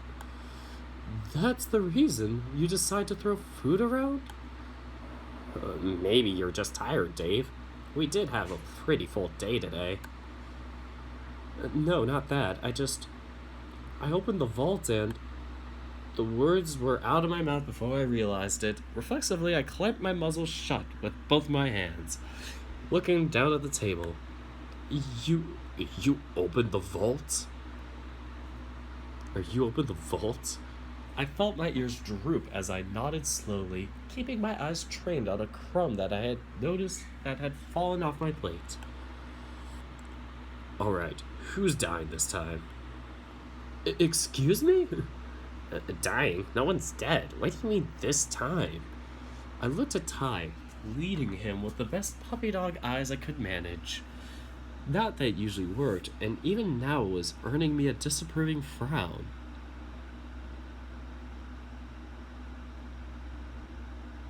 Yeah, so Arbiter is the same. Okay. I was just curious, because I'm like, it's probably going to be the same thing as what happens with Peacekeeper, because they're in the same phrase. So anyway, apparently, the dork was messing around with the keypad downstairs and had a daydream that I died. Oh, I just thought... daydream. Really? Yep, if he says that's what happened, I'll believe him. What's the harm, anyway? Ta shot me, but a quick look smiling. While I hoped that it'd come out a little differently, it was nice to have that reassuring smile on my side. Okay, but who's dying? Benson, I think. Dun dun. Another stretch of silence soon followed, and I placated. Chris, why did you have to write that word? That word is stupid. I think it's stupid. It looks stupid. I placated myself by eating some fried chicken. But even then, I still had the attention of everyone at the table. So now what? We gonna do anything about Benson? Why? You don't believe him? To be honest, if I, didn't know better, I probably would still be a little skeptical. You also got shot too. Keep that in mind. It's just a little, I don't know, hard to take in, right? Well, I believe him, because I got the thing to work too. What the fuck? Excuse me? This is the ultimate plot twist. Poor placate. Placate? Poor placate. It didn't deserve all that hate. Yes, it does. It's a stupid word. So, fuck off. What did you see then? Dave. Dead. Whoa. Whoa. Whoa. That is the ultimate plot twist of the evening. Good night, guys. So, So, I believe him. If only because I don't want what I saw to become the truth. Everybody's scared for me now. I'm not going to risk something like that. And not worth it. No shit, I'd be in the same boat if I saw that. Haas's nice shirt. Such a better shirt than the other one he wore. If something like that happened, why didn't you tell anyone sooner? Like, right after you saw it. Hey, it was hard to process. It's the medals, Dirk, and Orlando already got one, so they got it. Please, Dirk, is there any way we could placate you for feeling for this word? Is it placate? Why you guys gotta be pissing me off with placate? Placate. I was right. Dirk was dead? Yes, the word placate killed me. Because it's a mean word. It's a stupid word. Hey, it was hard to process. Let the voice of love take you higher. Ah, fuck. What? That's from a song. Shit, I don't know what it is, though. Sounds like such a good lyric, though. So, yeah, fair enough, I suppose. Are you alright? Sort of. I'm still worried. I just don't know. We are going to bully Dirk with that word. I'm in. Fight me. So, I still find it a little hard to believe, but what do we do now? Well, I think we need to find a gun. Found one right here. So, a gun? How'd you... wait, a gun? How'd you... I think that's what killed him. Love to placate. Dirk, love it. Placate. Oh, God. I think that's what killed him.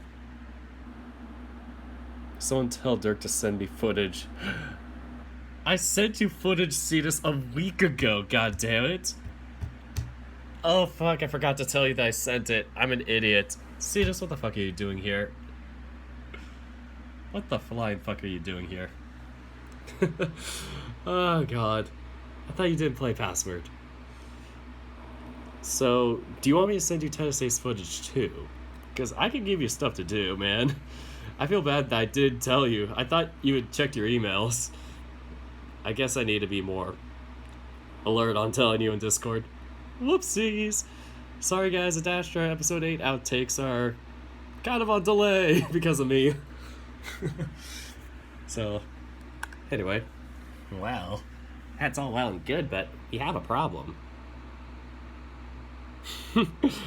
It's equivalent to the whelp. No, it's the equivalent to Deckerlink's Prolly.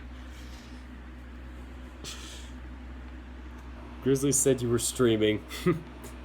Of course he did. Nice job, Grizzly. Thanks for being here, Cetus. Placate your negative emotions for the placatee. Okay, I'll stop now. Oh, well.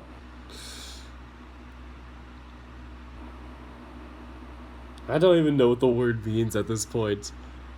Have you been placated, Chris? So, what's that? Being completely rational about this? If Benson was to be killed, it'd have to be one of us, right? There was silence after Haas made the call, looks being exchanged around the table with visible unease.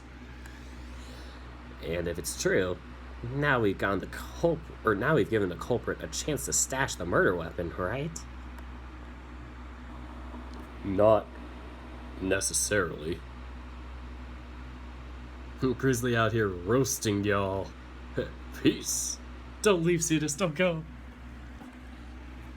If it was one of us, their intent was now known to the rest of the group, I imagine. It'd be difficult to follow through on a murder, now that everyone will be watching everyone else. What do you think they're going to do? Wait, what? You think they're going to do it while we're awake? The power of placate compels you. The power of placate compels. So, is this a wise idea? To be discussing this as if one of us intended to murder someone else. Well, no harm in looking for the gun at least. Worst case scenario, we find a gun. But if this will put Dave's mind at ease, then where's the danger? I am the danger. Does that work for everyone? There were murmurs of agreement around the table, although the mood was still fairly uncertain as a whole. Sorry, maybe I shouldn't have said anything. Don't worry about it, Dave. Between you and me, if this saves someone else's life somehow, then it's worth it, right? And hey, we're doing a scavenger hunt anyway. This is just another thing to add to the list, right? Well, I guess this one might have a time limit on it, but still. The rest of the dinner lacked in spark that we started off on, with most of us eating in silence. I felt terrible, as if I'd thrown a wet blanket over the vacation by bringing up death. Part of me wondered if it was better to have just stayed quiet about it all. Each of my friends around the table seemed troubled now. Their smiles weakened. Only half there, as if for my sake. I needed a hug, someone to tell me that it was going to be okay. But I was too afraid to ask for it. I needed a hero to hold me out for the night. I'm holding out for a hero to the end of the night. He's gotta be there. He's gotta be strong. He's gotta be faster than light. I don't know the lyrics. I totally messed them up. That song. I gotta do it like Chris Chan style and just like play the Guitar Hero guitar for the piano parts. So, when we'd all been fed, everyone split off into pairs. Dean did the dividing, saying that it'd be best if I stayed in the foyer as a point of contact for them to report back to in case something was found or if Benson showed up. What do you think about someone being a killer of the main cast? I think it's an interesting twist to have. I like it. It just feels like it just escalates very quickly, though, all this stuff. I feel like once you get past day 7, I feel like there should be more horror elements to it, like things of more suspicion. Like, it just feels like we're just waiting. Oh shit, everybody's dead now. Or people are starting to die now.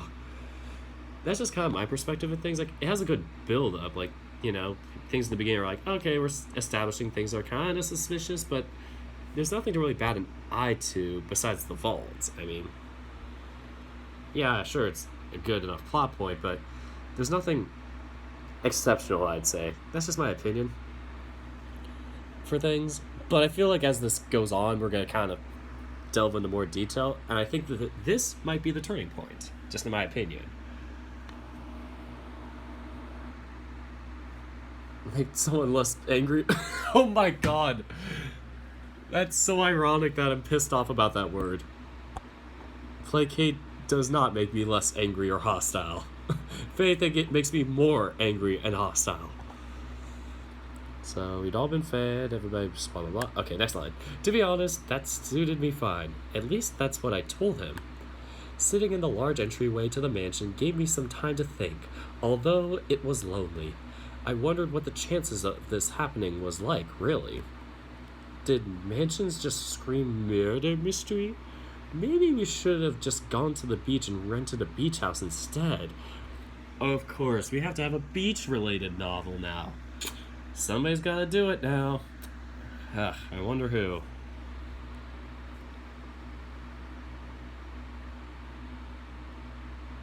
Gris says, welcome to the end of the tutorial, Dirk. Of course he said that. Fuck. Now this is when everything happens. This is when shit hits the ceiling. I sat on the stairs looking around, waiting, listening to the ambient noises that echoed from the other rooms. My friends were around, searching for this gun that I thought I saw, talking to one another. I don't need sleep, because sleep is for the weak. Choices matter. The slogan for Password. True. Snippets of their conversations I could catch, but nothing tangible as full sentences. My name was being brought up. Occasionally there'd be a laugh, or maybe some call to be quieter. Lily Bear Beach is literally a beach themed VN. Sort of. I have a different idea for a beach related novel. Like, I keep having this idea in the shed, but I'm working on a different novel for another friend that I have, who's actually featured in this novel. If you saw the Badger character during the Dean Coffee scene for Dean's Root, I am working for that guy's visual novel right now, and I've been sketching up characters. Today I kind of had a little point where I drew a character, but turns out it's the MC, and I didn't need to draw it. But now it's like, at least I have practice. So I'm going to work on the next few characters eventually. I got the 3 main character sprites done. Just need to work on emotions and additional characters.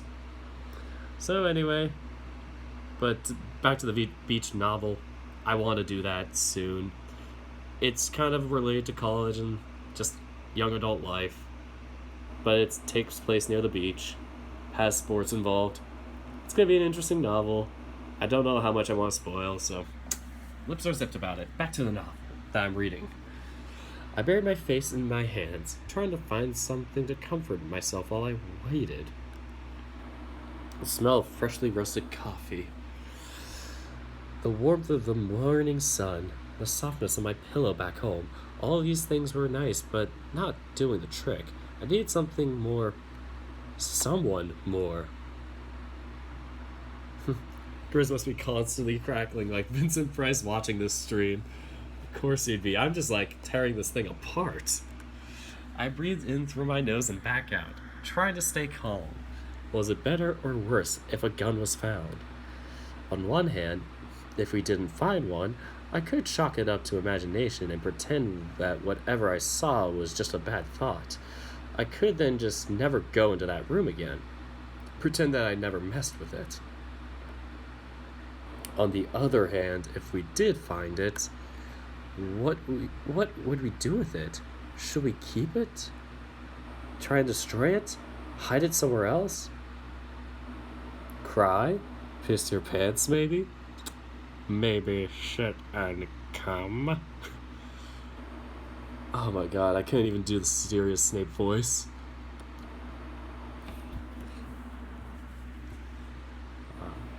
I opened my eyes when I felt a hand on my shoulder. I must have been half asleep while I was thinking, the light in the foyer blinding me once I removed my hands from my face. Oh, hey, you doing okay? Yeah, I'm fine. Liar. Be nice. But you're right. He's lying. Ty, come on, lay off. Not going to lay off when you're upset. We'll find the gun or we'll bunk up for safety if you want. Thanks, but no thanks. Sorry, but not sorry. What about me? I'm happy to keep you company if you want. Thanks for the offer, but no. Well, no gun so far. We can keep looking, but the chances are slim that we'd just run into it, right? Right. Never know, though. Guys,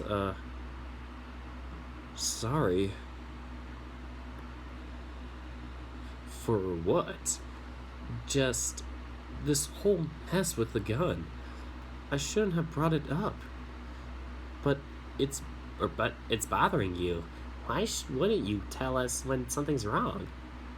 I don't want to be a burden over something that's so silly, like, oh hey, Dave imagined a dead guy, and now we have to go make sure no one dies. I feel bad that you guys are doing this for me. Tyson wandered closer, putting a hand on my head and tussling my fur. You're a dork. Aw, and you're not making me do anything. Tyson just means that he cares for you. I feel the same way. Friends look out for one another. Didn't have to say it like that, but yeah, what he said. You gonna be alright if we keep looking? I nodded slowly to Ty, and he gave me another look before gesturing for Haas to follow. As they walked away, Ty was muttering something to Haas. I couldn't make out what it was, but he looked back at me all the same with a careful look after Haas seemed to be informed about something.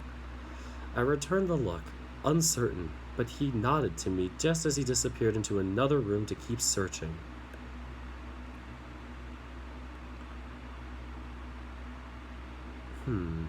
Minutes ticked by as I was left to my thoughts again.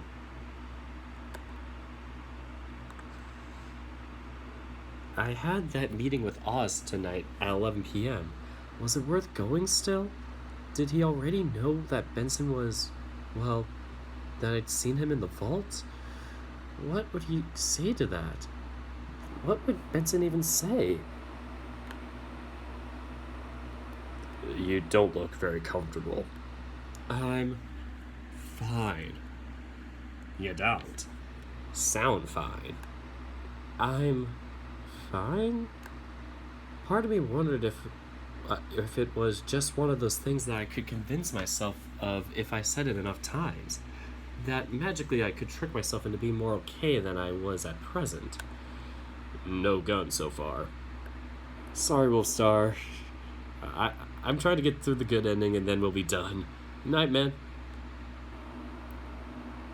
So, sadly, although you've got to wonder why you'd pick up a gun. Huh? What do you mean? Well, despite the house being quite big, sound will echo, right? It'd be quick, but messy and really risky to kill someone with a gun in here.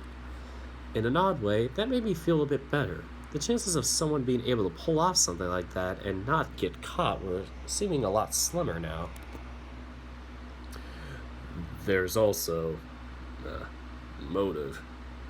Night, Morrow. Why would anyone target Benson of all people? Any ideas? The pair of them shook their heads. Unless he was up to no good, and someone found out, then maybe they would. It would probably be very drastic to do if instead of just contacting the police first. That's a good point. Still, if there's a gun around, we should probably keep looking, right? I think Ty and Haas went over there, so that's covered. Has anyone checked outside? If not, we should check those areas next. Seems like a good idea. At least then we could cross it off the list of places it could be hiding. They were gone soon after, disappearing out the back door. I got like half an hour-ish. Oh boy. As long as I can get my damn McDonald's fries before midnight. The McDonald's that's right across the street from me here, it closes at midnight. But then there's one a little bit further away from me that's open 24 hours. I would think it should be the opposite if it's closer to a university, but that's just me. So, no sooner than they had just slipped outside, I heard the rapid footfalls of someone approaching from upstairs, descending them towards me. Before I'd had the chance to react, Dean had half slid down the last few stairs and wrapped his arms around me suddenly, hugging me tight. I'm so sorry. I didn't know. He rubbed my back, and I looked over to see Orlando hurrying along after him. Sorry, this is my fault. What happened? Dean was asking about why you seem so down, and I may have slipped about what happened. What? Oh, right. I didn't know your dad was... Oh, God, I didn't think that I'd... Dean left his thought there, giving me another squeeze. It's fine. I said it so often in such a short period of time, I wasn't sure if it was working as a mantra or if it was just becoming a flint response. Dave, you shouldn't suppress it so much. What's he suppressing? Just about what happened. I'll be there for you in any way I can, Dave. Say the word and I'll be there. You need to talk, just say so. I can even call up my mom if you want to talk to her about it. I was thrown for a loop with the offer. Not that it wasn't appreciated, but it was still a bit much. Even the topic of talking to his mom was an odd one. I think it only I think I'd only met her once before, and she seemed nice. She wasn't my own mom though, but how's how's the search going? Dean backed off, scratching the back of his head. Well, so far we've come up empty. Elsewhere we've looked, it's just another room, right? He's right. Nothing so far. Either someone's hiding it well or just. Well, where do you start looking for a gun anyway? There's no armory, there's a museum with a lot of non gun weapons on display, but. He trailed off, shrugging. All I could do was shrug back. As if I know where the gun was. I'd have just gone and got it myself. I wondered if Oz knew about the gun and where it might be. Orlando dragged Dean away so they could continue searching, and I was once again left to my thoughts. It was less sitting on the stairs now as opposed to just being sprawled out on them. It wasn't comfortable, but it was less effort than trying to stay upright. Oh god, Grizz. You're making me stay up so much later because you're making it hard for them to find the gun. Couldn't you just have made them find the gun sooner? I closed my eyes and just let my mind wander. We could all be, or if you left now, we could all be safe. But if what Oz said was true, one of my friends was going to die. For the briefest moments, I wondered who it could be, and felt guilty when I asked myself who I was willing to let die to save everyone else. I'm the horrible person who knows who I'd let die. But that's just me. Was that a normal thing to consider in these sorts of situations? Not that this situation was normal by any means, but... I sighed out, sitting back up and scratching my head. I was stuck here now. Come hell or high water, I'd be condemning one of my friends to die, somehow at this point, and it'd be my fault. Sometime later, we filed back into the dining room to talk about how the search went. So, no one found a gun? The group collectively shook their heads, although some seemed relieved to have not found anything. Grizz warned you about how long this day was, and you're tossing up between this and tennis ace. He warned you. Yeah, I'm glad I did tennis ace on those other 2 days. Even though I made 2 episodes, one of them was only 40 minutes. And then the other one was like an hour and a half or 2 hours. This is 3.5 dang hours. Why would you do this to me? Why? That's not necessarily a bad thing. If there's no gun found, then there's every chance that it never wait, that's Haas, sorry. I'm getting tired. That's not necessarily a bad thing. If there's no gun found, then there's every chance that it never existed. Schrodinger's gun. The idea didn't sit quite right with me, but I nodded along, accepting it as the truth for now. Dave, what do you want to do now? Do you feel better? To be honest, I doubt it. He hasn't smiled since it came up at dinner. I gave Haas a look. I wasn't sure what sort of look it was, but I felt tired. But for the most part, I was just so uncertain of what to do here. The last time the vault showed me something, it almost seemed easy to stop the thing from happening. Sorry? Almost like an accident. Sure it wasn't, but at least it felt natural.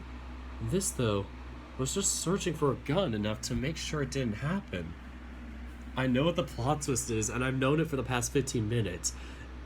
Oz is probably going to show up and, stop the gun thing from happening, or probably have the gun in hand and be like, this was the gun that you would have seen or whatever if you hadn't found the password or some crap. And we're going to be like, oh, good, don't have to worry about the gun. Nice. And then he'll just, burn the gun or some crap. I don't know. So, I know you rejected the offer before, but hear me out. Safety in numbers, right? What if, just for tonight, we all bunk up? Oh, it'd be like a sleepover. That's awesome. Isn't that a little overkill, though? All 7 of us in one room? 5 feet apart because they're not gay. We sure could use the games room maybe, but that doesn't seem all that comfortable. Maybe if we just split into 2 groups. I'd had my eyes to the ground for a while now, mulling it over. That'd still work, right? Just like this morning, groups of 3s means that there's at least a witness in every group. It could work if only for tonight, right? Dave. I almost jumped hearing my name, looking at Tyson, who'd planted himself in front of me, arms across his chest. Would that help? I think so. Alright, well, how about we just use the same group size this morning? Keep things nice and simple. Evenly split and... oh wait, even enough, I guess. Works for me. Once again, everyone was looking at me. Maybe with some sleep I'd feel better. Maybe if, when the morning came and nothing happened, I could just pull it all behind me. Maybe it was the fatigue catching up to me, but I yawned, almost wanting to fall asleep right there. But no, I still had this meeting to go to. Oz was, at least as far as I know, a lifeline to stop my friends dying. I was guided into Sal's room. Apparently, in my days, it was decided to be the least messy of the immediate options, and I was corralled into being in the group with Sal, Dean, and Tyson. Not that I minded. Wink, wink, nudge, nudge. Dean left the room briefly to go get some pillows and blankets, leaving us to ourselves until he got back. Oh, the amount of testosterone in this room. Are you comfortable, Dave? Is this helping? I looked at Ty, who was scratching himself, half listening. Then I looked back to Sal, who seemed genuinely concerned, watching me carefully. I think so. You can lay off him, you know. He'll be alright, won't you, pup? I get the impression the attention has been bothering you since we spoke at dinner. It's not that. Well, okay, it is that, but... Wait, which house? The Black Eagles, Blue Lions, or the Golden Deer? What are you talking about? My mind's too tired to even pay attention to that. I sighed out as Dean entered the room, drawing all of our attention while he lay out the pillows and blankets before joining us on the floor. Ooh, yeah, it's just plain old Dean. What did I miss? That you were meant to keep your pants on, apparently. Oh, but I sleep like this. And sometimes I go commando, but I'm not shameless. Dave, you were saying something? Oh, right, I guess the main thing that's upsetting me is the vacation itself. What's, wrong with it? Well, in this room alone, all 3 of you have started fights. Hey now, I haven't been in any fights. Oh, then real smooth on asking about Orlando's junk then. And you in kind with Roswell. He deserved it. What, and I deserve Sal's aggression? Get real. You did. Stop, enough. I can't take it anymore. This is the part where he pulls the gun out. I was like, I have the gun the whole time. Womp womp. I'm sick of you being at each other's throats all the time. We're here now, so why is it hard to just get along for a month? All I wanted was for everyone to have a good time. Just one last happy memory we can have as a group, just in case it never happens again. 25 minutes left? Jesus. I care for each of you so much, and you guys just. I raised my voice without realizing it, lowering it again, and I realized how tight I'd been gripping my fur. What made it worse was that one of them I'd been spending enough time around that my feelings had shifted, if only a little, for better or worse. I couldn't say it, but it was there. And it hurt. Sorry, I guess. Sorry, I guess. I'll stay out of the way. Yeah, and I'll do the same. Stick to the greenhouse, I guess. And I guess be at the pool. No, you're missing the point. Just. Ugh. I was torn between wanting to keep them together so it was easier to keep track of them, but also wanting them to naturally just want to get along. But then why did we come here together if you're just all going to go and do different things? Surely there's, I don't know, something you can all do together.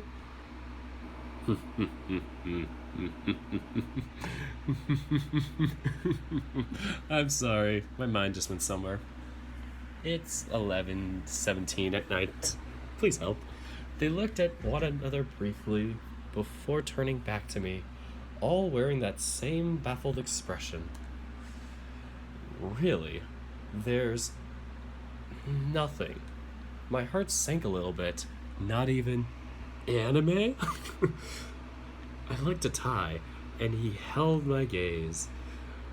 He looked apologetic, and I grimaced back. He frowned, and I looked down, then back up to meet his look again. We had this way of talking without speaking sometimes. We got a lot of practice in when there weren't the words to really say how we were feeling. We're just too different, aren't we? Sorry, I should have realized. It's like Echo, but more blunt. That's the reason why we're all moving on after this, huh? I laughed, finishing it off by sighing out and smiling to myself. But it wasn't a happy smile, just a sad one. Always better to smile. As Dad always said, even when things were really sad, try to smile because some people aren't able to. That made me cry over Tim.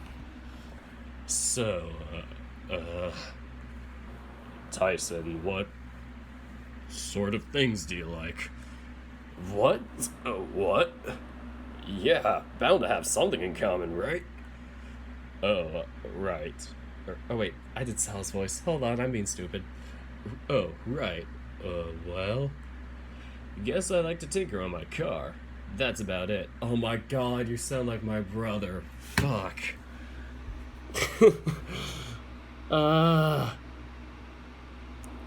He reminds me of my brother. You're making me miss him. My brother's an auto mechanic, so that's why.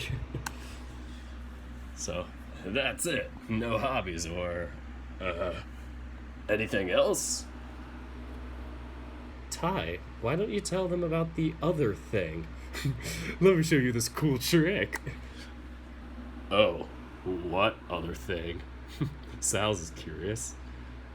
Tyson shot me a slightly irritated look, but turned to Sal with a sigh. Outside the gym. Games, I guess. Games. I like games. Swimming and coloring, too.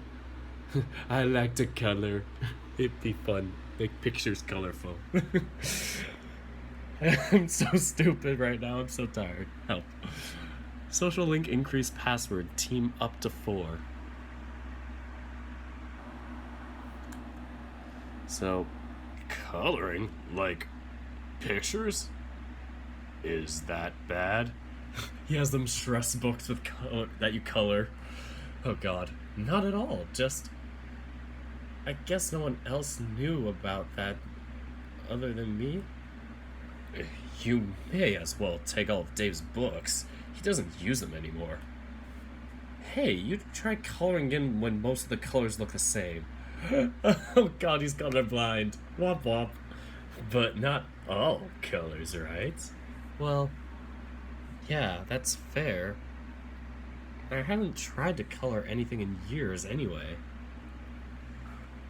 For starters, that's adorable, but can't say I was ever the arts or crafts sort. Dave, don't ask about wood. I honestly, I was just about before I realized that where the conversation would have led. Well, in that case, what other stuff are you into, Dean? You like games too? Don't play them often, but so long as I'm not expected to perform well, I'm happy to uh, play. Dean. Okay, okay. So, games. We can do games, right? Board games or video games? I can do I can do either. I like the happy music and flashing lights, but what are you, a kid? Well, you see, my sister. Tragic backstory moment. I heard board games.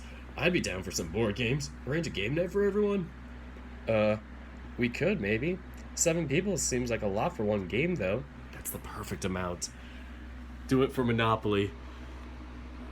I could see all the Monopoly memes coming up, like especially the one where it's like the girls yelling at the cat for Monopoly.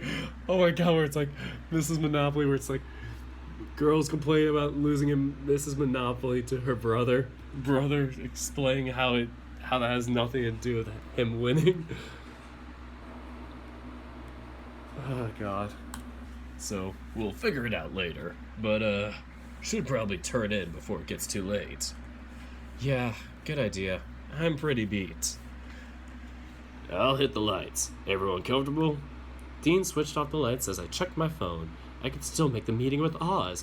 I just had to excuse myself and hope that I was back before anyone noticed. Before we do you mind if I say goodnight to the others? Bored of us already? Do you need an escort? No, I'll be right back. Promise. Oh, well, alright. Be careful. I will. But I wasn't going to be right back. I had somewhere I wanted to be. Somewhere else. The museum was dark, quiet, but that special brand of quiet that made me jump at even the smallest of noises. 11 p.m. was minutes away. Oz was going to show, right?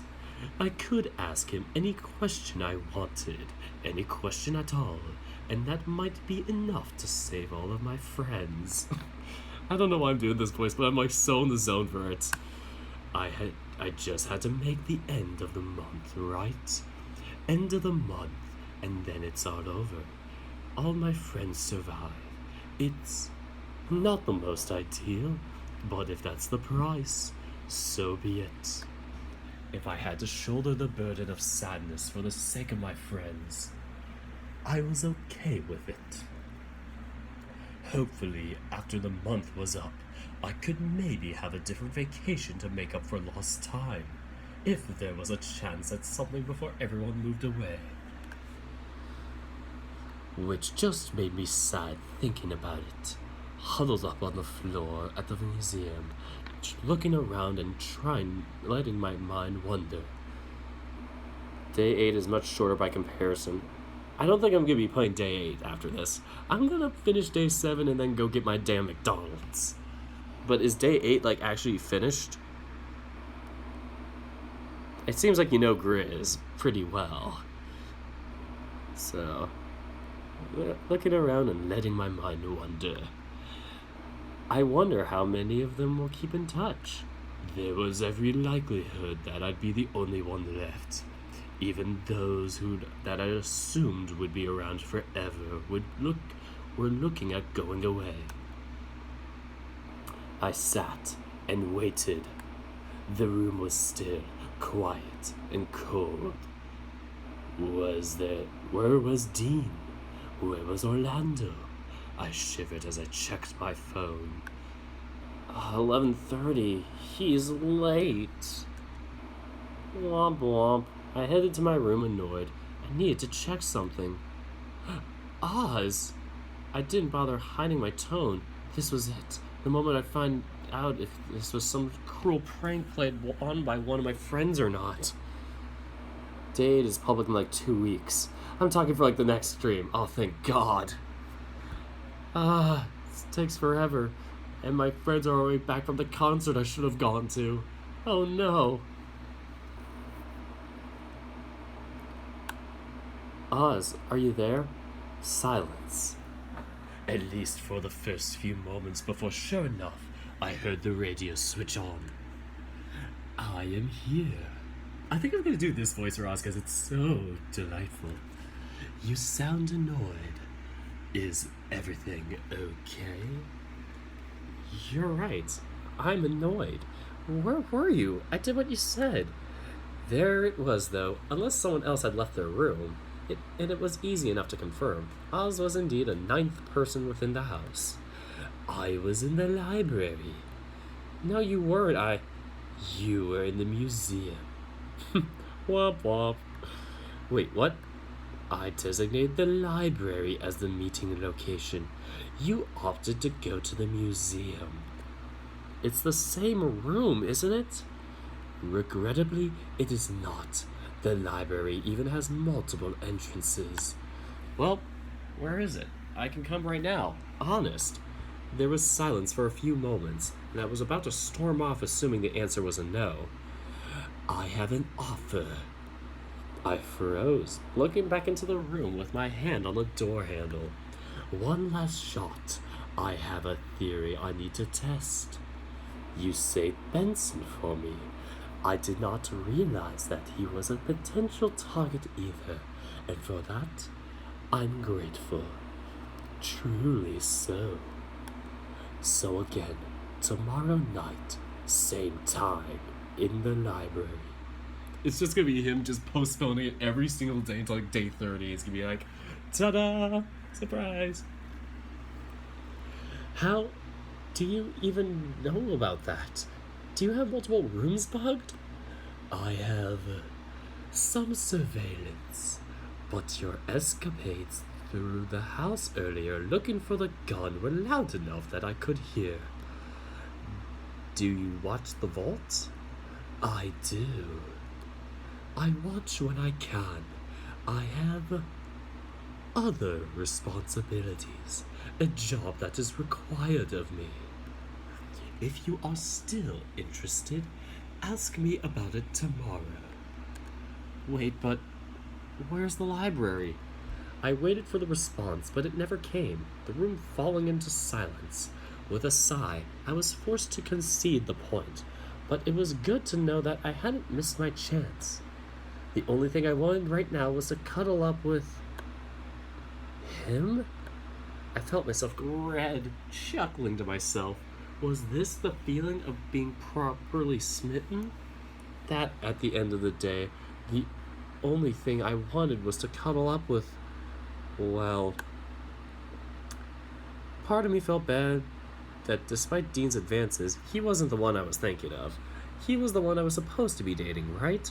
That's what Orlando had been telling me, that he was such a good match. Now I wasn't so sure. Was it bad of me to look forward to getting in some sneaky cuddles in? That I could try and play the worried card in hopes of further selfishness on my part? Tired, I wandered back to the others I was meant to stay the night with. They were as I left them, although looking peaceful, quietly sleeping. It brought a relieved smile to my face, knowing that it was another night done. I quietly wandered over to where Tyson was curled up on the floor, my face scrunched up in an uncomfortable frown. I lay down next to him and wondered what my move should be. It was difficult between us, that want to be close, but the fear that something bad could happen because of it. What if Benson is Benson? Wait. What if Oz is Benson? What if Benson is Oz? What if Oz is Dave? What if I am Oz? It was you, and you were Skeleton, and wrote this! Bonus points to anybody who knows what that was from.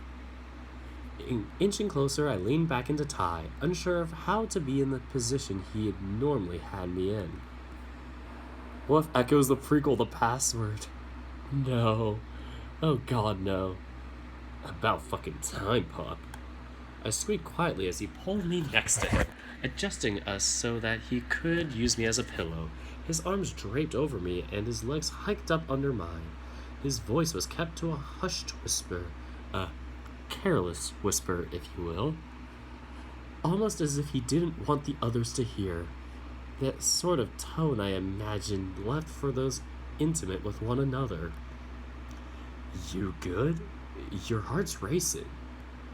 Yeah, I'm good. Ty cuddled in, resting his head on my chest and just listening to my heartbeat. You got it. Nice job, Bane. He hadn't held me like this in so long that I wasn't sure where to put my arms. I settled on just resting them against him, sighing out to get comfortable. Tyson is Leo's grandfather? No. Leo's the grandfather to Tyson, maybe. Plot twist. Leo is Tyson's dad, and that's why he's such an abusive cuck. Just saying. Dave? Yeah? He sighed out, squeezing me gently. Don't worry about it. Sleep well, yeah? I was out like a nightlight soon after. I made it through another day. I also knew what my job for tomorrow was going to be, but by this stage my body needed rest. I needed to find the library somehow, and wondered if there was anyone I could ask. Either way, it was a job for the morning. To be continued. End of demo. Save.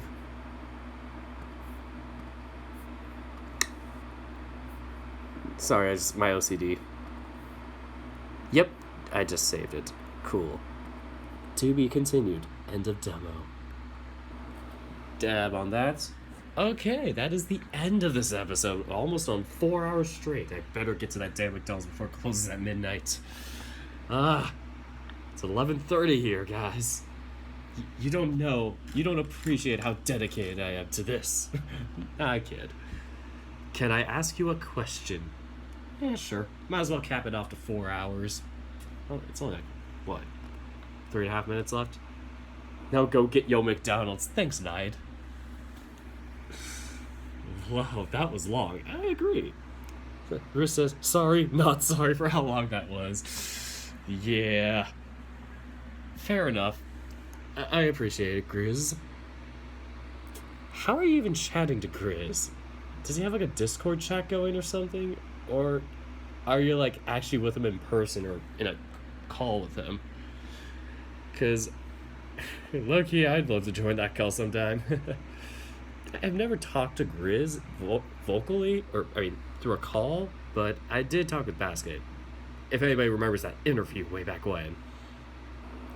So, placate, is that your question? Are you happy that you asked that question? Does this make you feel any better about yourself, Evie? Cast haste on Dirk.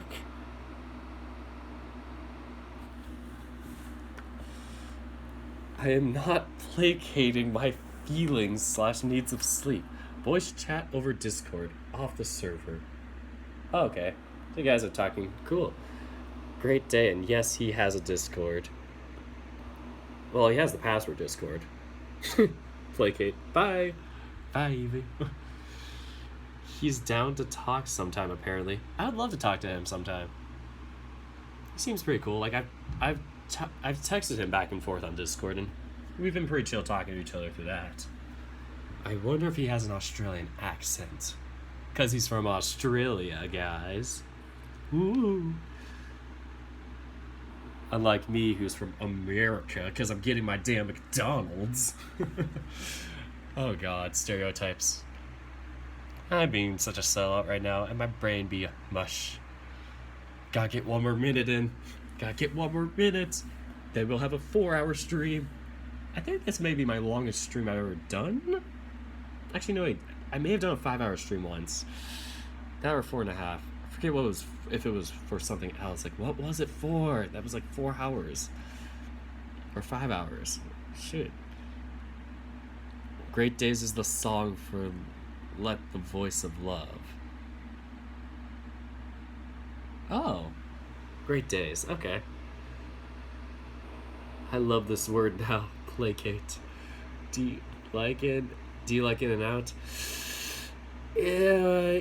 As a kid, I grew up with like my dad, who said it was who's always said it's the greatest thing since sliced bread. I kind of grew out of being like enamored by it. I still respect it. Like, I just don't like the fries as much, and yeah, the burgers can be too greasy at times. It's good when you have a craving for it. That's just my opinion. I know there's people out there that are like, oh, In and Out is such an overrated thing. It's ridiculous. And I can kind of see that.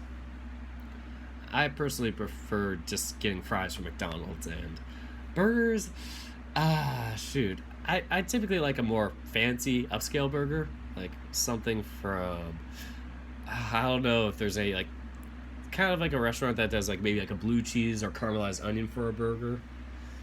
Maybe even like a Swiss cheese or provolone. It was a stream well worth your time, Dirk. Your dedication is always appreciated. Oh, thanks, Magram. That is so true. And we did it, guys, 4 hours. What is your first video game console? GameCube. My first game console that I played, or at least remember playing, was the GameCube. And I also had a Game Boy, too, at the time. I think it was my brother's. I think we got used. So, yeah. I only got 22 minutes left before that stupid McDonald's closes. Or before that McDonald's closes. I'm going to rush there now, get my food before midnight, and then come back here and then edit and get a thumbnail for this video. So, yeah. That is all I have for this episode, and actually, should I plug it? Okay, I'm just gonna plug it just to be a little bit of a sellout. For that last episode of Adastra, episode 8, or Ave Adastrians, on my Patreon, I have a tier now. I have a $3 tier where you can see some of those episodes that have censorship non-censored, starting with that last episode. So I won't be able to go back and edit those old ones, but starting with that episode, the last Ave Adastrians, you can see those uncensored if you subscribe to or if you pledge $3 or more to my Patreon. Just go throw that out there. Do what you want with that. I don't care. Just do your thing with it, guys. So now that is all until next time. And then, Jesus. So that is all I have for this episode. And until next time, take care, guys.